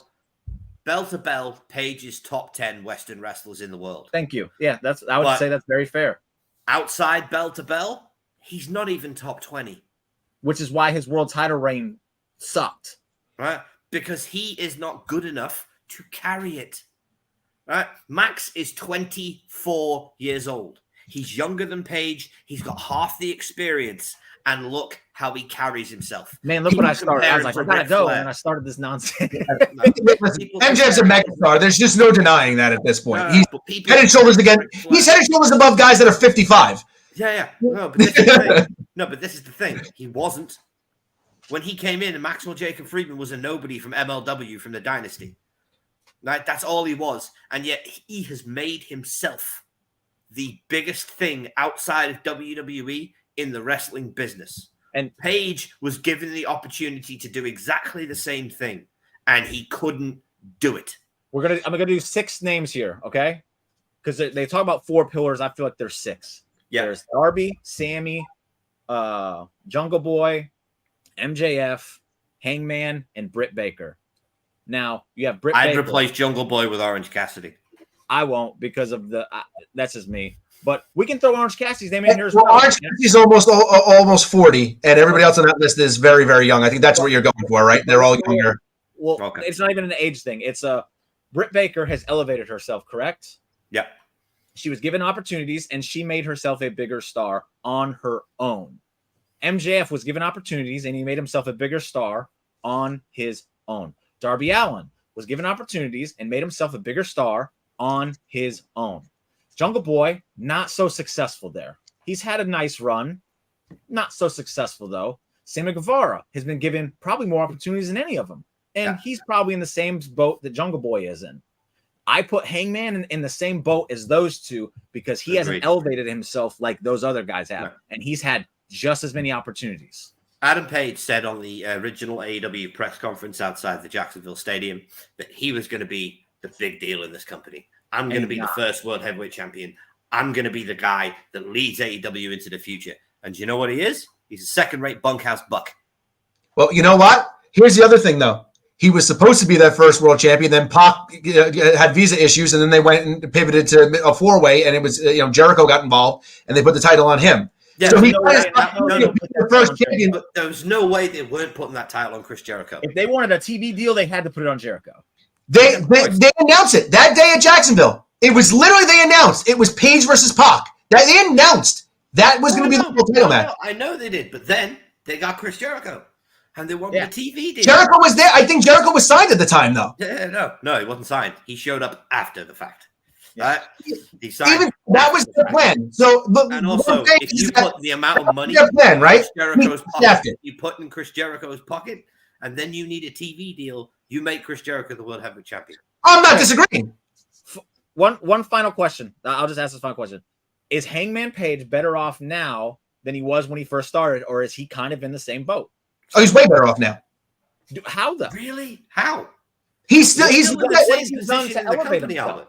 Look, it's the same thing. We talked about that, like when he came in, just as much as MJF was like some nobody. Out of everybody in the elite, Hangman Page was the nobody. Remember, at the initial All In, he had a hardcore match with Joey Janela. It wasn't like he was put into a position like everybody else. Yeah, but that's because he was the Decade's young boy in Ring of Honor for God knows how long. Of course, exactly. He had to earn his way up, and that's what I'm saying. He was looked at as still as that way when AEW first started. He made out this big thing like he was going to be a big deal. And look, as much as I hate AEW fans for the way that they did it, he has captured their imagination like nobody else because nobody else has gotten AEW fans to write 65 thread tweets about how his run and his booking has been the best thing and the best story told in the history of professional wrestling until CM Punk got back. They had to do that because it was such a colossal failure, and you know damn well that those dudes will jump through hoops and all sorts of nonsense to try and make their product. Yeah. Oh no, I agree. They're desperate for relevancy, man. You wrote an article. Yeah, I agree. They're psychopaths. I'm a fan base as a excuse or a reason as to why he's better off now. But the thing is that the fans are the ones who dictate where you are, right? If you're over with them, you're really. No, because Luchasaurus was over at one point, and he's still nothing. Yeah, but Hangman is. Everybody still talks about Hangman though, because he's the reason CM Punk's gone. Yeah. I think that it has nothing to do with that at this point. Again, he's a fantastic wrestler. I'm not knocking that off. I think he's better off than where. Is it a lot better? Like, is he anywhere near like where MJF is? In comparison, no. Darby or Britt. I think he's in a better position. I think that without Sting, Darby gets lost in the shuffle. I think that thank God that Sting signed. No. And Britt has been lost in the shuffle for the past year. As much as I love Britt Baker and she elevated herself. Britt Baker is not happy. Britt Baker is apparently not very happy right now. I wouldn't be either because she's not important anymore, and she's the best woman, the number one woman in the company. Okay, there you go. You're labeling her the best women's wrestler in the company. So even though she's kind of had to take a back seat because Tony doesn't know how to book the women's division worth a fuck, no, it ain't her fault. Hangman hasn't done anything to distance himself from the pack. Is my point. Britt Baker positioned herself head and shoulders above everybody, and she did it herself. Paige is I was world heavyweight champion. Bye. And then he just hangs around with the elite. Then he just hangs around as the elite's fourth. He needs. The fact is, Kenny Omega repackaged himself twice to get over with the AEW audience as a heel. The Young Bucks are in the middle. As much as I don't like them, they're in the middle of repackaging their entire gimmick. They're not doing being the elite anymore. No, apparently they are. They've stopped doing being the elite. Being the elite is now being the Dark Order. Dude. No, it's being the Dark Order. Apparently the Bucks are getting a complete rework before they return as heels. Like they're getting a repackage, however minimal that may be. I'll believe it when I see it. So will I, but I'm just going off what is being. I got you. At the time, Page can't repackage himself. He could, but he won't because he doesn't know how. He doesn't know how to make himself relevant, dude. I think he's very relevant. I think that's a feud where he should be out of place. No. He's relevant because he's wrestling Swerve. Swerve is I'm not even going to sound good. Right? Swerve is the biggest African-American star in professional wrestling right now. I'm not disagreeing there. And also to add to that, was Hangman good because of Swerve, or was Hangman good because Hangman's good? He was good I think because of Swerve. I think that Swerve promo hadn't gone to his he was house. with himself. If Swerve hadn't gone to his house in the storyline and done what he did, what was Okay, if Austin doesn't go to Pillman's house and he doesn't pull a gun on him, Austin has shown us in other scenarios that he's able Sure. to kind of do that. absolutely. I'm just saying my you whole can't point use here- that as a sole excuse as to why Hangman didn't hold. I think he held his own. Well, my whole point here is I don't think Hangman has done anything that showcases that he's that guy, other than he has really good matches. And in AEW, that works. It works for them 100%. And if that's where he's going to be, awesome. My whole thing is like, if he was to go to a different company in which the other things matter significantly, as much as the in-ring stuff does, at least. Because think about Gunther for a second. We were all like, he's a really great wrestler. And now he's got that promo thing, and now it's like, wow, this guy is like the perfect wrestler. He's the complete package. Yeah. So Hangman isn't the complete package to me, No. and that's why my whole thing is like he's treated like he's a main event guy in AEW, and he is a main event guy in AEW because he's very good in the ring. But if he was to go somewhere else, he has nothing to carry himself with. He's the third man.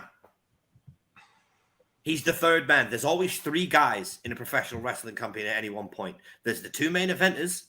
And then there's the third guy that they use when one of the main eventers ain't available. DDP. Thank you. All right. He's Diamond Dallas Page.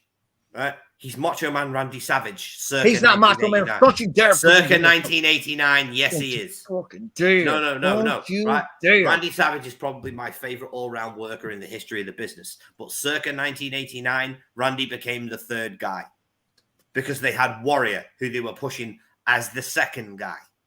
There's I hate it too. He's not wrong. There's always he is wrong. I am never wrong, Jim. You know this. Yes, you are. You are definitely wrong He's here. right in the scenario. There is always the third guy.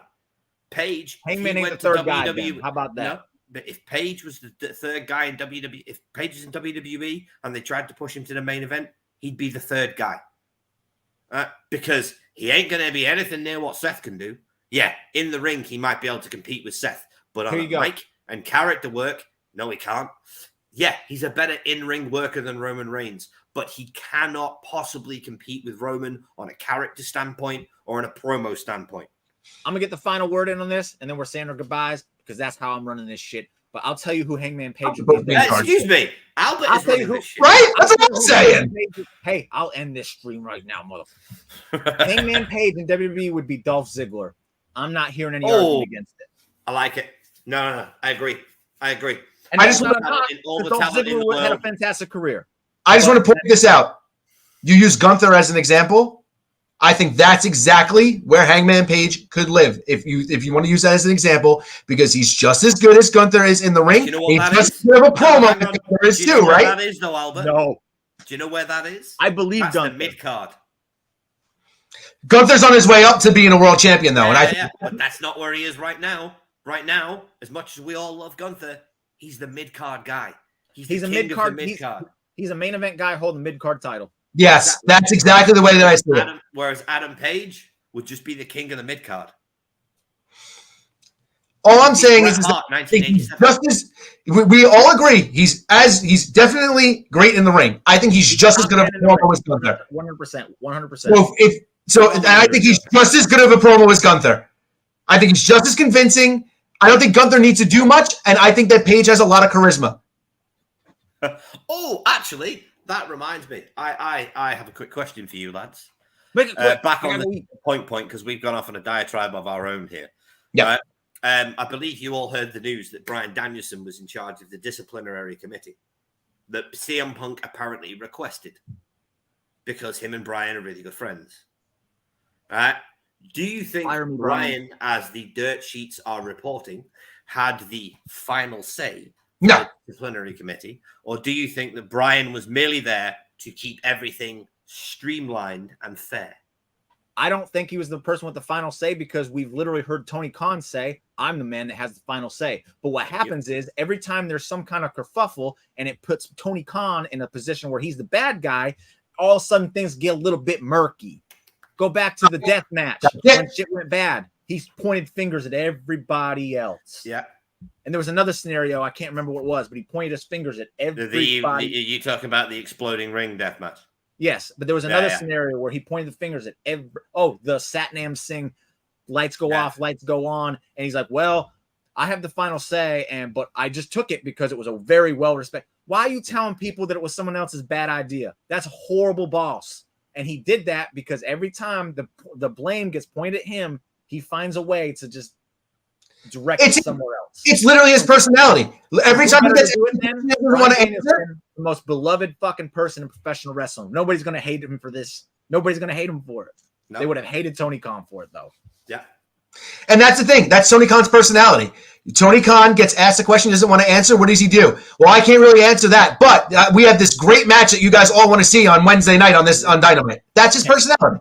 That's just who he is. He gets himself out of it, and then what he does is he knows where his bread is buttered, and he butters those wrestling fans, their roles right there. Like, all right, hey, look, you might hate me because I can't answer this about MJF, but guess what? You're getting Moxley versus Orange Cassidy in the death match this week. Yeah. He's a member of the IWC who just so happens to have a billionaire daddy. $1 Yep. That's all it is. All right, guys. It's 8 o'clock my time, so I am starving. I didn't eat dinner yet. It is. Me too. So let's say our goodbyes here. It is 1 o'clock in the morning. It's 1 o'clock in the morning. Go to bed. What do we do? I don't sleep. Nick, that was our question of the week. How about that? That's perfect. Yeah, that works. Nick, where they can see you. Right. Ladies and gentlemen, my name is Nick the Geek. If you enjoy listening to me rant, you can find me and my two cohorts in crime, Andy and Simon, over on the Wrestling Legion podcast channel. We do podcasts every Sunday. We do, I do a fantasy booking show, which will be returning on the 18th of December, which this man is my current world heavyweight champion. Albert, question. Do you want to be on Jimmy, are you going to be available for January to defend the belt? I'll have to let you know. Okay. You got to give me a date before I can tell you. 18th. I'll let you know. Right. Albert, if Jimmy is not available on the 18th, would you like to compete in a heat? Sure. Awesome. I'm down.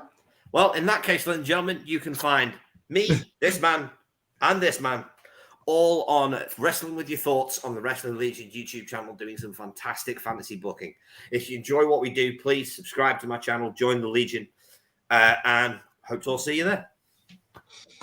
All right, we'll let you wrap this up, Jimmy, because it's your show. Really, your show. It's your show. I hijacked it there because I got a little amped up about Hangman. So it's all good. No, this Sunday we're still gonna have the Positively Awesome Wrestling Show. We will be joined this week by Tyler, ex-buddy from ours, from Wrestle Buddy, real awesome dude. Missed him. He's got his own thing, so he'll talk about that, and then we'll talk about whatever it is we're going to be chatting about.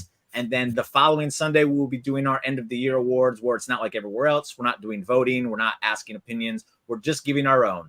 Who I think, who Albert thinks, who Tidy thinks, and whoever our fourth person who joins us thinks. That's how we're doing our awards. So if you want to join us and give your own takes and opinions, feel free. I'll throw them up there, and we'll get all of them up there so that everyone knows everybody's opinion on the subject. And that's all I got to say. Thank you. All right. And guys, you can find me obviously over on Wrestle Legion. You can find me on Wrestle.